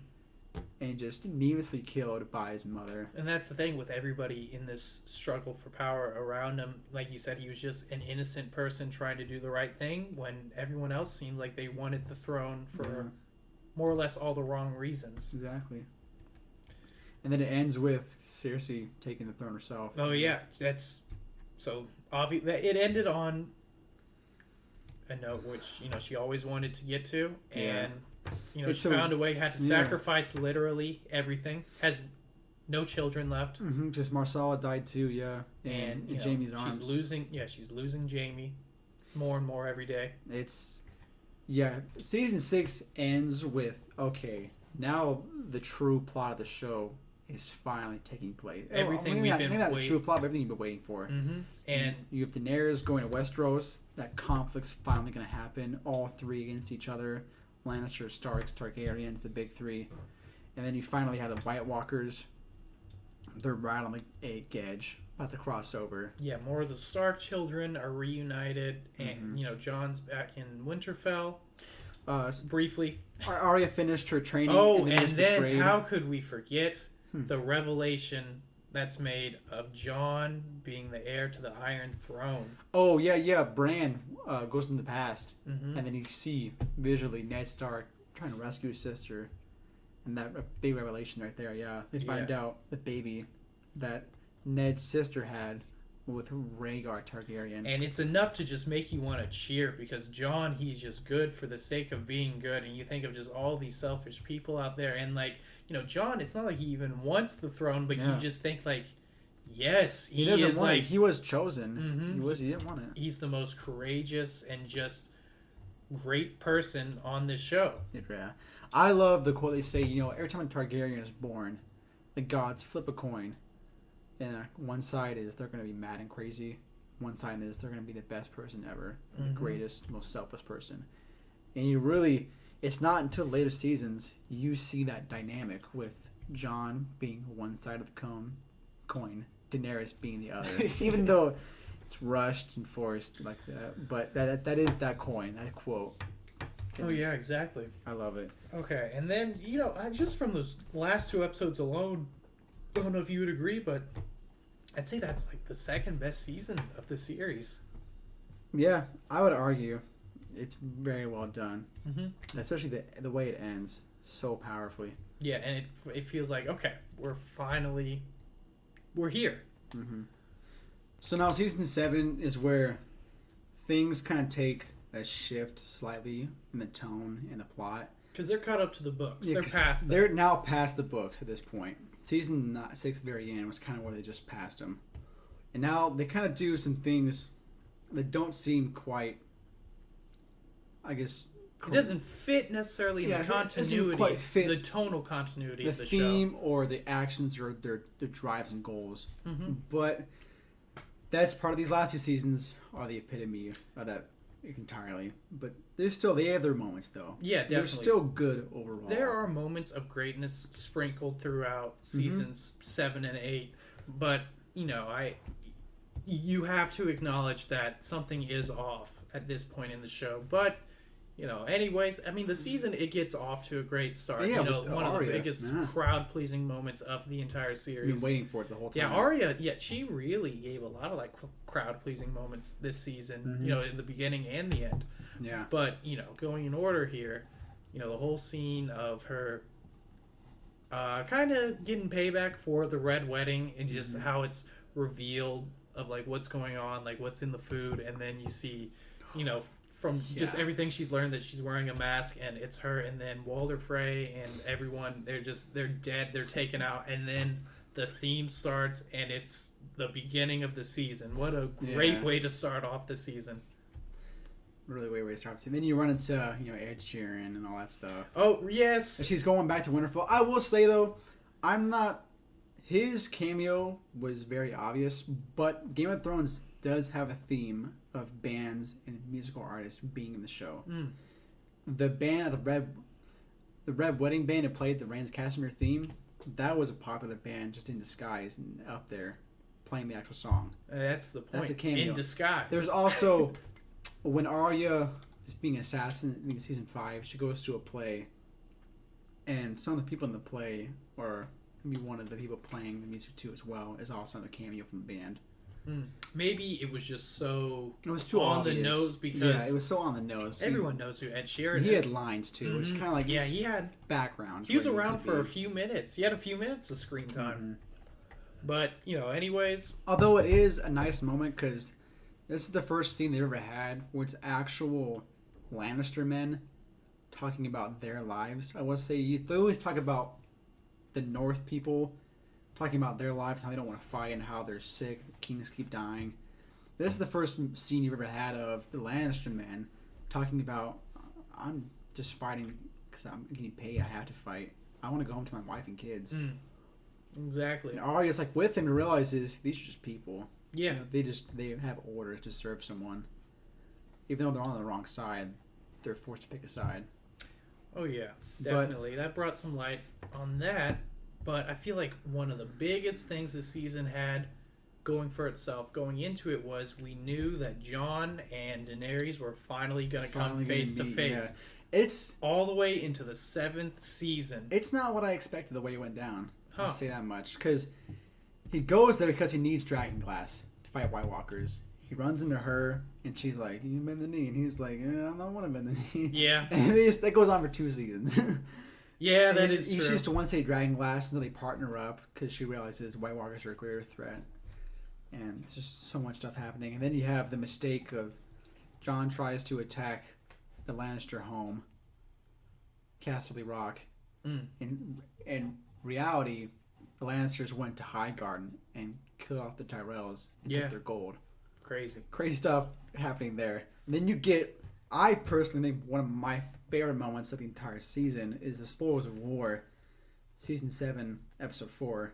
Definitely. You get Daenerys versus Jaime. The first time you have Daenerys and Westeros fighting. Well, yeah, that's the thing. It was just another, especially after watching for all these seasons, and then it kind of felt surreal. Like you were actually seeing this battle take place of you've been waiting for it for Jaime and Daenerys on the same battlefield with her dragons and Bronn's there, and we just got the death of Olenna Tyrell. And then you find out in her death that she was the one that killed Joffrey. And just so much was going Jaime didn't on. know.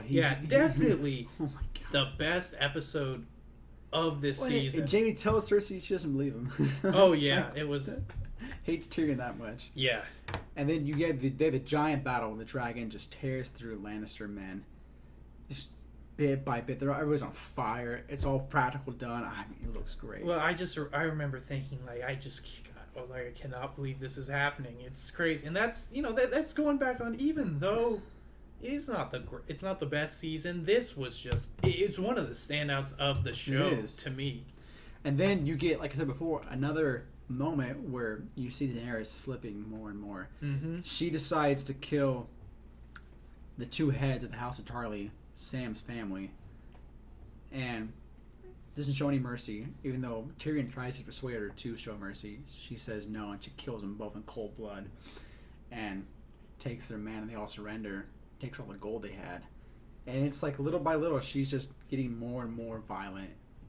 And this is it's also a pretty short season, so if it seems like we're moving through it pretty quickly, that's because it's short. The episodes are very fast paced, and which it did kind of lose its way in comparison to the other seasons of when they would travel somewhere, that'd be like a multi-episode event. They're going back and forth many times. They went from Dragonstone farther south, middle of Westeros, all the way up to the north wall, and span of less than an episode, it's immediately there. And that's like a month trip. Yes, and then this quest to get Dragonstone because they got to defeat the White Walkers. I will say before we get into that, it was really cool to see that Daenerys got all these allies. She has all the Martells joining her. She has Tyrell joining her, and the armies combining. And a great scene of what's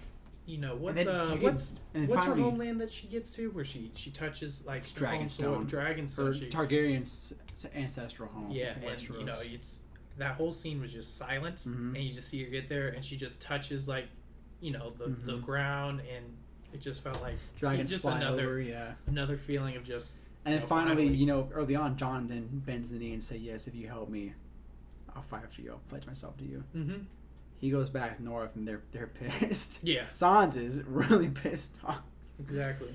And then you get into that plot where they decide to go north of the wall to prove that White Walkers are real. Yes, the true threat, beside all the politics and the turning of the wheel, is we have to get everybody to pull together to fight what the common enemy really is. Mm-hmm. And I'm gonna be honest, I really do not like this episode. It seems ridiculous, almost a little bit. It was, it just didn't feel like something that would actually happen in a show like this. That, even though it is dragons and knights and stuff, the show takes itself very serious, and this just felt like it felt silly. I felt like they actually thought it through. This was never a good plan. Just because they only sent 6 guys out there by themselves to go find a White Walker, and we know that they travel in hordes. Yeah, and it just felt quirky and weird. And then Daenerys, they were able to send a raven to Daenerys, and then within the same episode, the son of the King Baratheon runs miles in 10 minutes and gets a raven to Daenerys. It was truly ridiculous. And her dragon flies all the way across from Dragonstone to be on the wall in a matter of minutes, and she saves him. It was the time jumps around a lot. You don't know how long they were out there in the water, but in the sense of how I just didn't think it was paced very well, because the way that they had it, was edited and paced. It just felt like it was just happening quick. Really cool battle of them on the lake on that rock island. And all these White Walkers charging at them from all sides. I thought it was a cool shot. Yeah, I mean, it was a cool shot, but for me, it was just I just could not suspend my disbelief that much because, like you said, it was 6 guys. Yeah. And we've seen how dangerous these White Walkers are, and there's just all so many of them yeah. coming. It was like not even one character dead, and then they just Well, had to get the in side there. characters died. Oh yeah, yeah. They didn't have names though. But and then you just had to out of nowhere, John's uncle shows up. Yeah, he does. Like, what? He's like half White Walker now. Yeah, and he's just like, oh, take this, and then he just dies. It was what? It's a little absurd. Yes. Yeah, it is absurd. And then the dragon dies. He's been too. gone since how long? Season 1? I knew they needed to find a way to kill one of the dragons and have it become the Night Kings. Yeah. That needed to happen. I thought I'd make it that much more epic. But the way they went about leading up to that, getting Daenerys down there with her 3 dragons and searching for a White Walker, and that's how they get the dragon. Yeah. That was absurd. Yeah. But I like the fact that they got the dragon for the Night King and they turned it into a White Walker. Yeah, and the only thing that leads to, I mean, obviously they show the Walker to Cersei and Jaime and everybody in King's Landing, but the only person they're able to get on their side is Jaime. And you do get kind of like a breakup scene between him and Cersei of him leaving. She says, "If you leave, like I'll kill you. Like you're not with me anymore." And I do really like the shot when he is leaving King's Landing, how he does see like a speck of snow drop, so it's like, okay, oh yeah, they announced coming. Winter is here. It's a huge theme. Winter is Yeah. coming. And Winter is here. I will say before we move on though, we're talking about crowd pleaser moments with Arya killing Walder Frey and the whole family. There's another one with Peter Baelish. Yeah.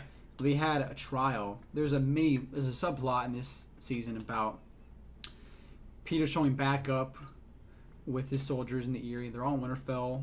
Family's all together for once. Bran's back. Everybody's there together. Jon's there. They're all mad at Jon for bending the knee to Daenerys. But you see Peter trying to incite like a fight and like doing typical Littlefinger stuff between Sansa and Arya. And then they have a trial, and it looks like Arya's on trial for treason. And then they turn it around on their heads, surprise, it's about Peter Baelish. And then she just slits his throat right there. And they just slit his throat right there. It's like, finally. You finally killed him. Yeah. That's like, thank God. I made me happy to see it. Oh, yeah. And then you have a controversial moment on the boat. After you get rescued, you got Jon Snow and Daenerys. They're together now, even though and they're aunt and nephew, but they don't know that. Nephew, they're banging. But they're the main characters, so of course they had to. She's no Ygritte. That's all I'll say. Yeah. But now we get into the infamous, the most controversial season, final season of Game of Thrones. Before I start, this season has. Like, again, some great epic battles and moments. But above all else, it feels rushed. Yeah, like we always say, everything that kind of went... Everything about the show is such small details, such small side characters, all having such epic arcs over seasons. Mm-hmm. And so many things that take so long to finally happen or you finally find out about. And it feels like a lot of that was snubbed in this season. Yeah, the thing is, it just felt like they just wanted to wrap it up as quickly as possible. Mm-hmm. And, there were a lot of elements where I could see, okay, I could get behind going that route, just the way it was just put into place so quickly. Yeah. It didn't feel as natural as things have felt previous seasons that took their time and went with the slow burn rather than just extremely fast paced. And they also they cut the number of episodes these last 2 seasons. 6 now? Yeah, there was 8 and 7. There were actually only 7 and 7, and then now there's 6 for the final season, and it really does affect the pacing. I think it does. I think they could have benefited big time if they had just done 10 episodes. If they just stuck with that number from beginning to end each season, it would have played out better, and I think more seasons would have done them benefit too. We don't know the reasons behind why they did. There's a lot of speculation look it up yourself. But a lot of it, the anger, is centered around David Benioff and D.B. Weiss. Oh yeah, and the way the season starts out, I mean, it's Jon and Daenerys. They arrive to Winterfell, and things are into motion. We know about the big war is finally about to happen. Bran's acting funny. Jaime pops up Mm-hmm. there to help, and they're at this point just preparing. And in the beginning, I was like, okay, I'm excited for what's about to come. Because Jon riding around on a dragon, and that was goofy. Season 7, the White Walkers had made it past the wall. Oh yeah, what end a of season ending for season 7. We dropped the ball on that one. Yeah. They use the dragon, destroy the entire eastern side of the wall. Yeah, it was just crazy. Headed south. And then there was a camp they had. Oh no, there was East Watch, the Castle Black of the east side of the wall. They had men there. Yeah. They sent ravens saying, yeah, they're here, and all that stuff. So a lot of build up. You're waiting for this moment. White Walkers are coming. A sea of death is headed to Winterfell. And, we're hoping to see things like a battle between Jon and the Night King, and finally for King's Landing and the rest, the Lannister side of things, to see this threat of the White Walkers and what its full capabilities are. These things just don't happen. Now I'll get into. I have 2 favorite moments of this season, really. Besides the epic battles, the long night, and then attacking King's Landing. Those are epic proportions, great effects, tons of great stunts, everything over there. But the one non-battle thing I have is episode 2 in season 8, Night of the Seven Kingdoms. You really see this relationship between Brienne and Jaime take place. They've always been friends. There's always been a little bit more there beyond their feelings. And they finally get together in the episode. But she finally, as a woman who can't be knighted, and finally, Jaime or someone knights Brienne and making her that knight of the Seven Kingdoms. It was Emotional a great scene. And then you have, I love it. Yeah, they spent the first episodes just building up all these defenses, planning everything out, how they're going to attack the White Walkers and defend against them. And then it's in the AM, super late, everybody can't sleep because they're almost here. And there's a fire crackling, and you hear Podrick just sing this beautiful song, and just pans around all of Winterfell, showing every character either saying their last goodbyes, getting ready, hiding, or just preparing for battle. And it's just a great shot, very quiet, just the song in the background only. Oh yeah, definitely. And it, I thought, like I said, I thought the beginning of the season, even though there was some goofy stuff, I'm like, okay, this is good setup for what's coming. You really felt the dread that we were going to get the craziest thing we've ever seen in the show. The true calm before a storm. Exactly. Great example of it. And then you get what everybody's been waiting for all these seasons, the Long Night, episode 3, the hour-and-a-half long battle of the White Walkers versus all of Winterfell. Yeah. And, I think, speak for most people, as cool as it was to see, the fire implemented in this episode, and just it was a pretty big scale, but the thing is, it didn't even hold a candle to Battle of the Bastards. You could spend on the Wall. An entire episode breaking down this battle, as epic as it was and as huge as it was, and the most expensive battle on television ever made. Took a month at night to film.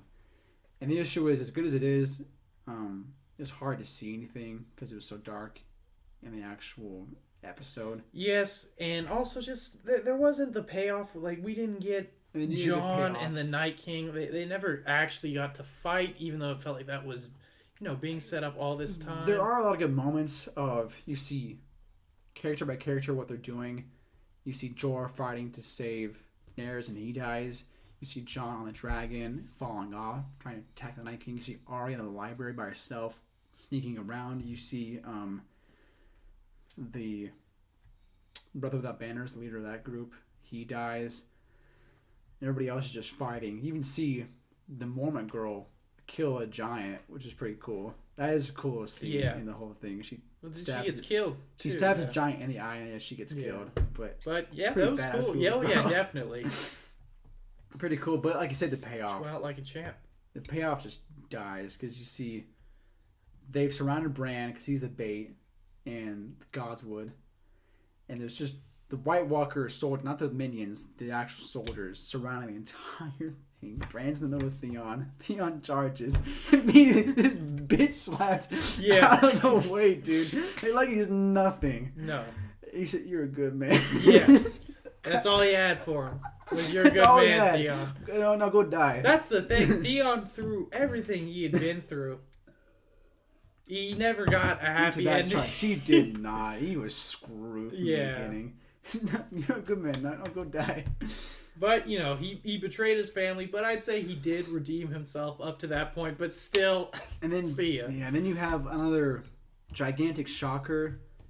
Yeah, and when you first view it, it's almost like, wow, it's crazy, awesome. Oh, yeah, definitely. That's what I was feeling at first. When you sit back and think on it, it's like, that was kind of lackluster. Yeah, wasted potential. Obviously, the scene with Arya jumping up and then, doing the drop to the Night King. It was exciting to see the first time around. It was like, oh my god. But then like Arya of all people, oh my god. But then you sit for a little while and you think like, that's it. It's over. And it's we never got to see the full potential of them making it to King's Landing or Jon getting to have a duel. The Night King never once physically fought someone else. He always just raised dead and walked around everywhere. Yeah. But what are you gonna do, I guess? I wanted the Night King to actually physically like sword fight someone or something. Yeah, it would like Hardhome, something like that. Yeah, that's the thing. Hardhome, it's so upsetting because Hardhome set up just how much of a threat, these things really are, and I feel like they never even lived up to what they were in that episode. Now, keep in mind, although we say this season is a letdown, keep in mind, it has like 4 stars on IMDb this season alone. Yeah. Production value, acting, music, visual effects were stunning. Oh yeah, definitely. Easily. It's just it let down viewers in the story. It is still a very impressive TV show. Even though it's bad, you can still appreciate everything else besides the plot in this season. You really can. There's so much to appreciate. Yeah, definitely. I think it's good that we bring that up. Just keep that in mind. Even though we're disappointed as fans in the plot, it's still a great watch and it's still visually breathtaking. Yeah. But then basically, they win. That storyline, it's done. It's over. That's the dead. It's resolved. Dead and gone. And so now they're moving to King's Landing. Missandei, a fan favorite of Daenerys, she dies. Kind of. Just head chopped off right there. Yeah, which, that instigates... And then you get, a second dragon dying too. Oh, yeah. They kill the second dragon. And, Daenerys losing another dragon. That instigates... Her descent into utter madness. She loses her child, essentially, her second baby. Mm-hmm. Her best friend dies. She lost her other best friend, Jorah, dead. Mm-hmm. And now she's just... bonkers. She's just off the hinge, and she's picking up the mantle of the Mad King. And then she kills Viserys for betraying her, trying to get Jon. And the thing is, I could have seen them going this direction, but everything that we've just said just happened in the so last quickly. 2 episodes. Literally, it's like I could see her descent into getting more and more crazy. But it just felt like so much, like the dive into madness happened so quickly over just 2 episodes. Mm-hmm. It's like all her redemptions, all her redeeming facts, all her talents from earlier seasons, all her kindness just disappeared from her character entirely for no real reason. Oh yeah, other than it just felt like it's time to wrap the show up. Yeah, it's time to wrap the show up. And then they attack King's Landing. Drogon easily defeats them. They surrender. And then you get the full... Although badass. Oh, and yeah. cool to see on screen, definitely. Yeah, just Daenerys destroying King's Landing. It was, All you of know, it. it definitely watching. It's like, oh my god, this is crazy that this is happening. And it goes on for a while. It does, and then we get the fight between the Cleganes. That's my second favorite moment. Of this season. Definitely that is the one thing about this season that they did not disappoint on. They did not. The fight between the Cleganes, yeah, they've been waiting for it. They were face to face when they brought the White Walker in season 7 to Cersei, and they saw each other for seasons, and they're like, "I'm coming for you." Yeah. And so season 8 comes, and they're in the Red Keep on the stairs, and Cersei's like, "Protect me, protect me." He pushes a guy's face up against a wall, Oh, yeah. splatters it, and then they go, "It's you and me right now." Yeah, it was. Oh my gosh, it's a good I loved fight. it so much that just the callback to the Mountain and the Viper when he goes for the eyes, it was just oh my gosh, and it was brutal. It ends fittingly. Hound should die going on a battle, and then the Mountain should have died long ago anyway. Yeah, And and then in the background you see through the shots of them fighting, the red keeps falling apart. And you see the dragon just flying by. yeah. Fire breath. It's epic. It's just something else that was just surreal. Like, oh my god, it's happening. And then they plummet to their death. But, awesome. And everything's in ruins at King's Landing. Arya nearly dies. We will say I didn't mention though, of all the main characters to be in Winterfell, none really died. Side characters like Jorah and the Mormont girl, and the Big. Brotherhood Without Banners, that leader, he dies. But Yeah, I mean, not a lot. decent sized characters, but I expected with this war that was supposed to be so great. I expected some main a Stark characters getting it. to die, and more. Yeah. But, moving on, those two battles, they're done and over with, and then all we have is just what comes after all this. Then you in got the series finale. I forget. Jaime runs away to King's Landing due to Cersei. Oh, yes. They both die. They do. Keep in mind, they That's get crushed right. by rocks. Let's not slide past that little hiccup. They get crushed by rocks trying to escape. And then Oh my gosh. Jaime kills... And they just undo everything that they've been building towards with Jaime. That's the thing. As cool as like the Clegane Bowl fight is, oh my! They contrast it so much with how they treated Jaime's character. Spent so much time doing this. Why leave Brienne? This feels right, and I'm going back to Cersei. I thought if anything, you could have Jaime die killing Cersei just to show that he's grown. Because Cersei, she's just gotten worse and worse as the show's gone on. Jaime has surprisingly become like a better person by the end. But then no, they just go back to each other to be toxic one more time. Toxic. And then they just die. And then Arya escapes the flames, and people are pissed at Daenerys. And then you get the last episode. Just what comes after all this? The battle with the White Walkers and Daenerys, she's won. The Iron Throne is hers in the series finale of the show. You think about 8 seasons, she's only ever wanted Westeros, her birthright.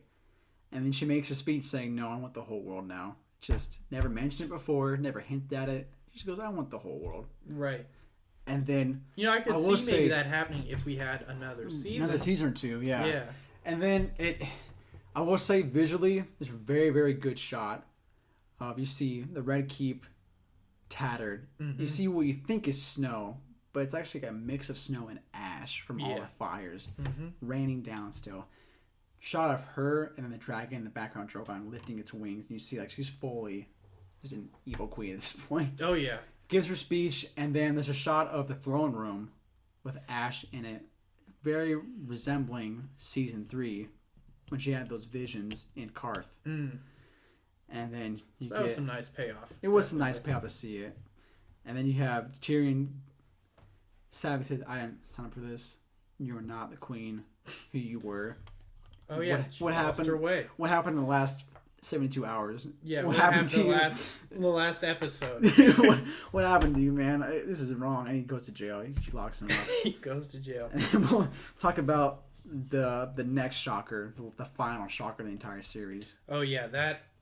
This was something, again, I could have seen happening if they'd spent more time fleshing it out. But, Jon being who he is, he sees Daenerys, she's lost her way. She's not fit to be a leader. Yeah. Definitely not. Just killed so many people. So many innocents. Yeah. And then, they embrace for one last kiss, and he stabs her.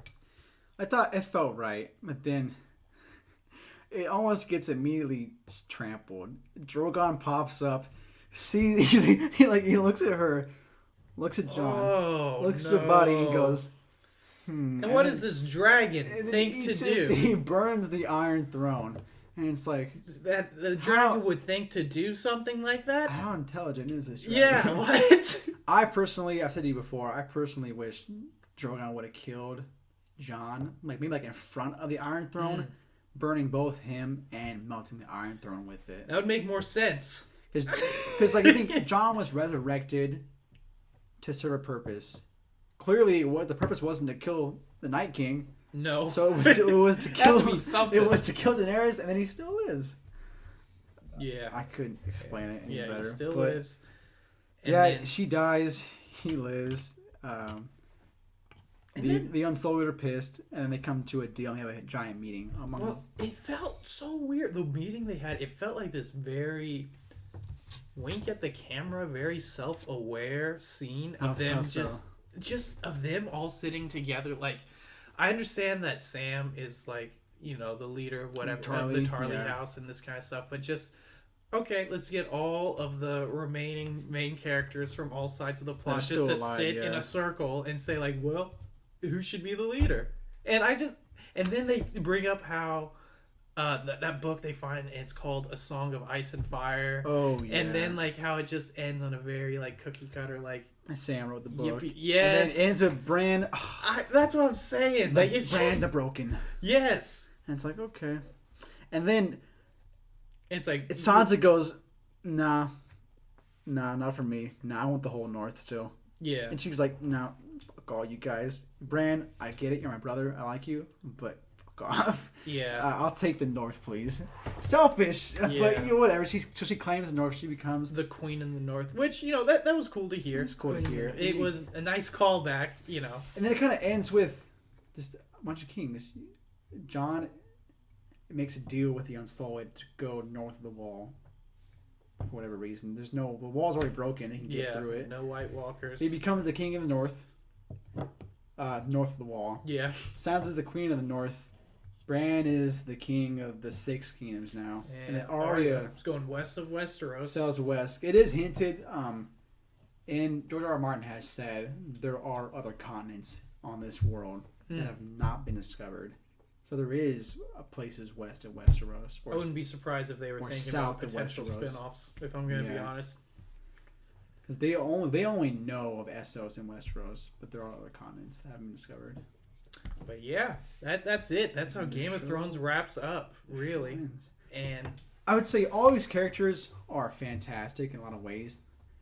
Personally, what's your favorite character to watch? Their whole story over the course of all seasons. Oh man, my favorite character to watch. I mean, I definitely get the most enjoyment out of what. I mean, I think it's got to be Jon Snow for me, because I would say, not cutting you off, but I have one for epic character moments, battles, right? And I have one for anything that's not battles but just talking. I have 2 characters there. Oh, okay. Well, I would agree, Jon. I say Jon Snow is because the thing is, his storyline was always able to bring kind of you always felt like it was another show that you were watching every time they cut to Jon Snow.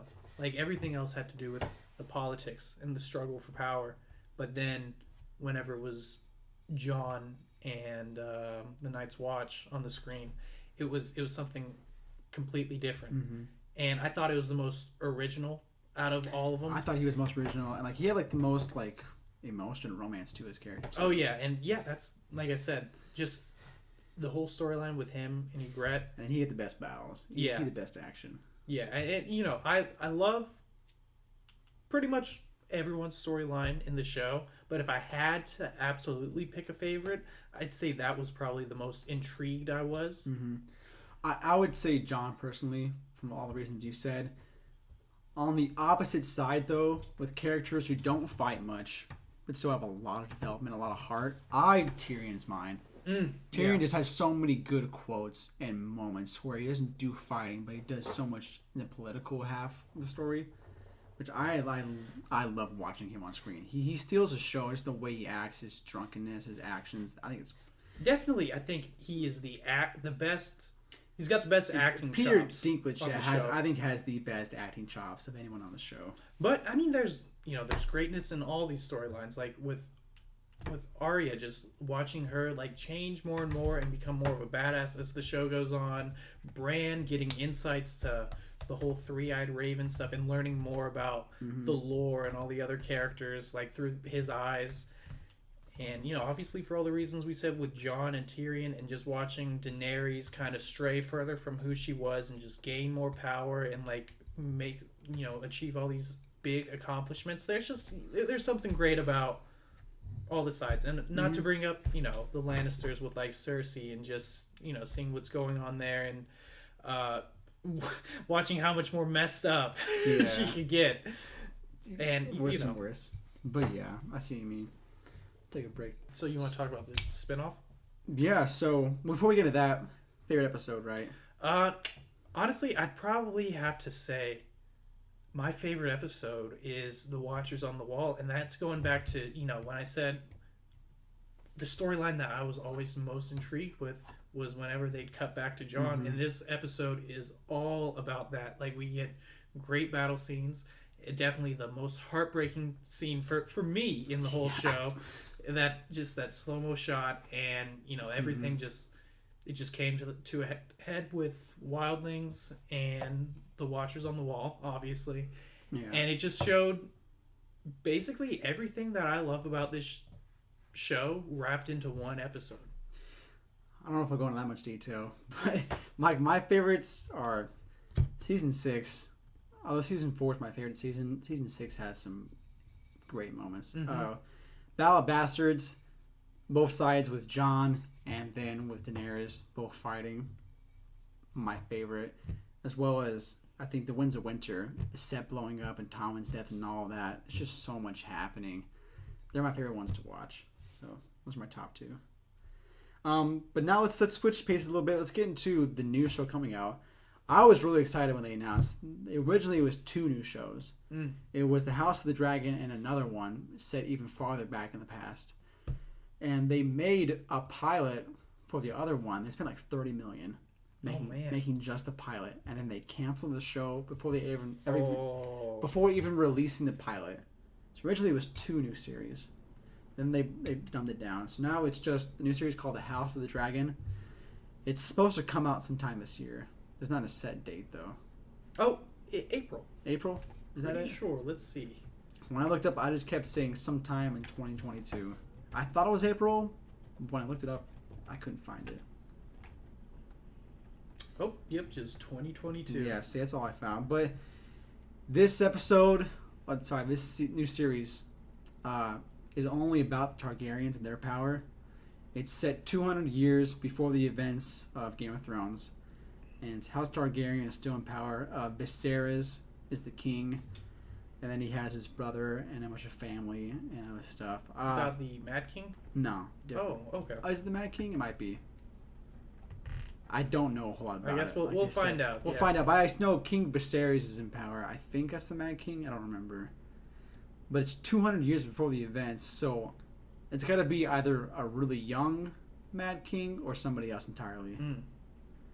Because like before, at the beginning of Game of Thrones, season 1, the Mad King only died a few decades prior.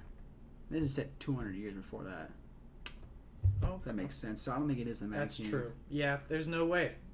But you got this one. The new co-creators are Martin and Ryan, I think, Condal. They've made shows like The Colony and Hercules.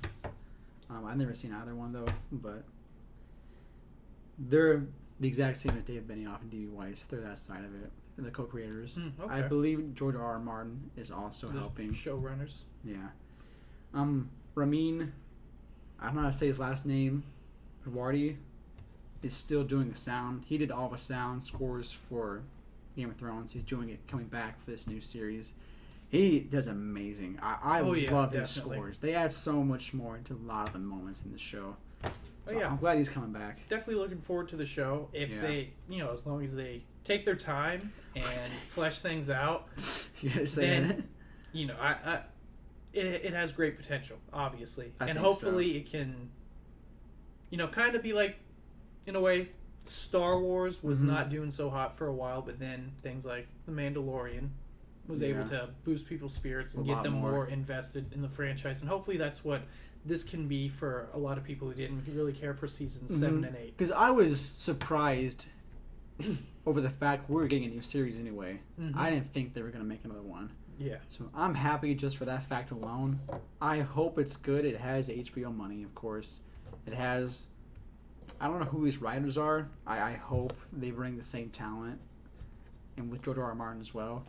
And I'm excited to see what they bring.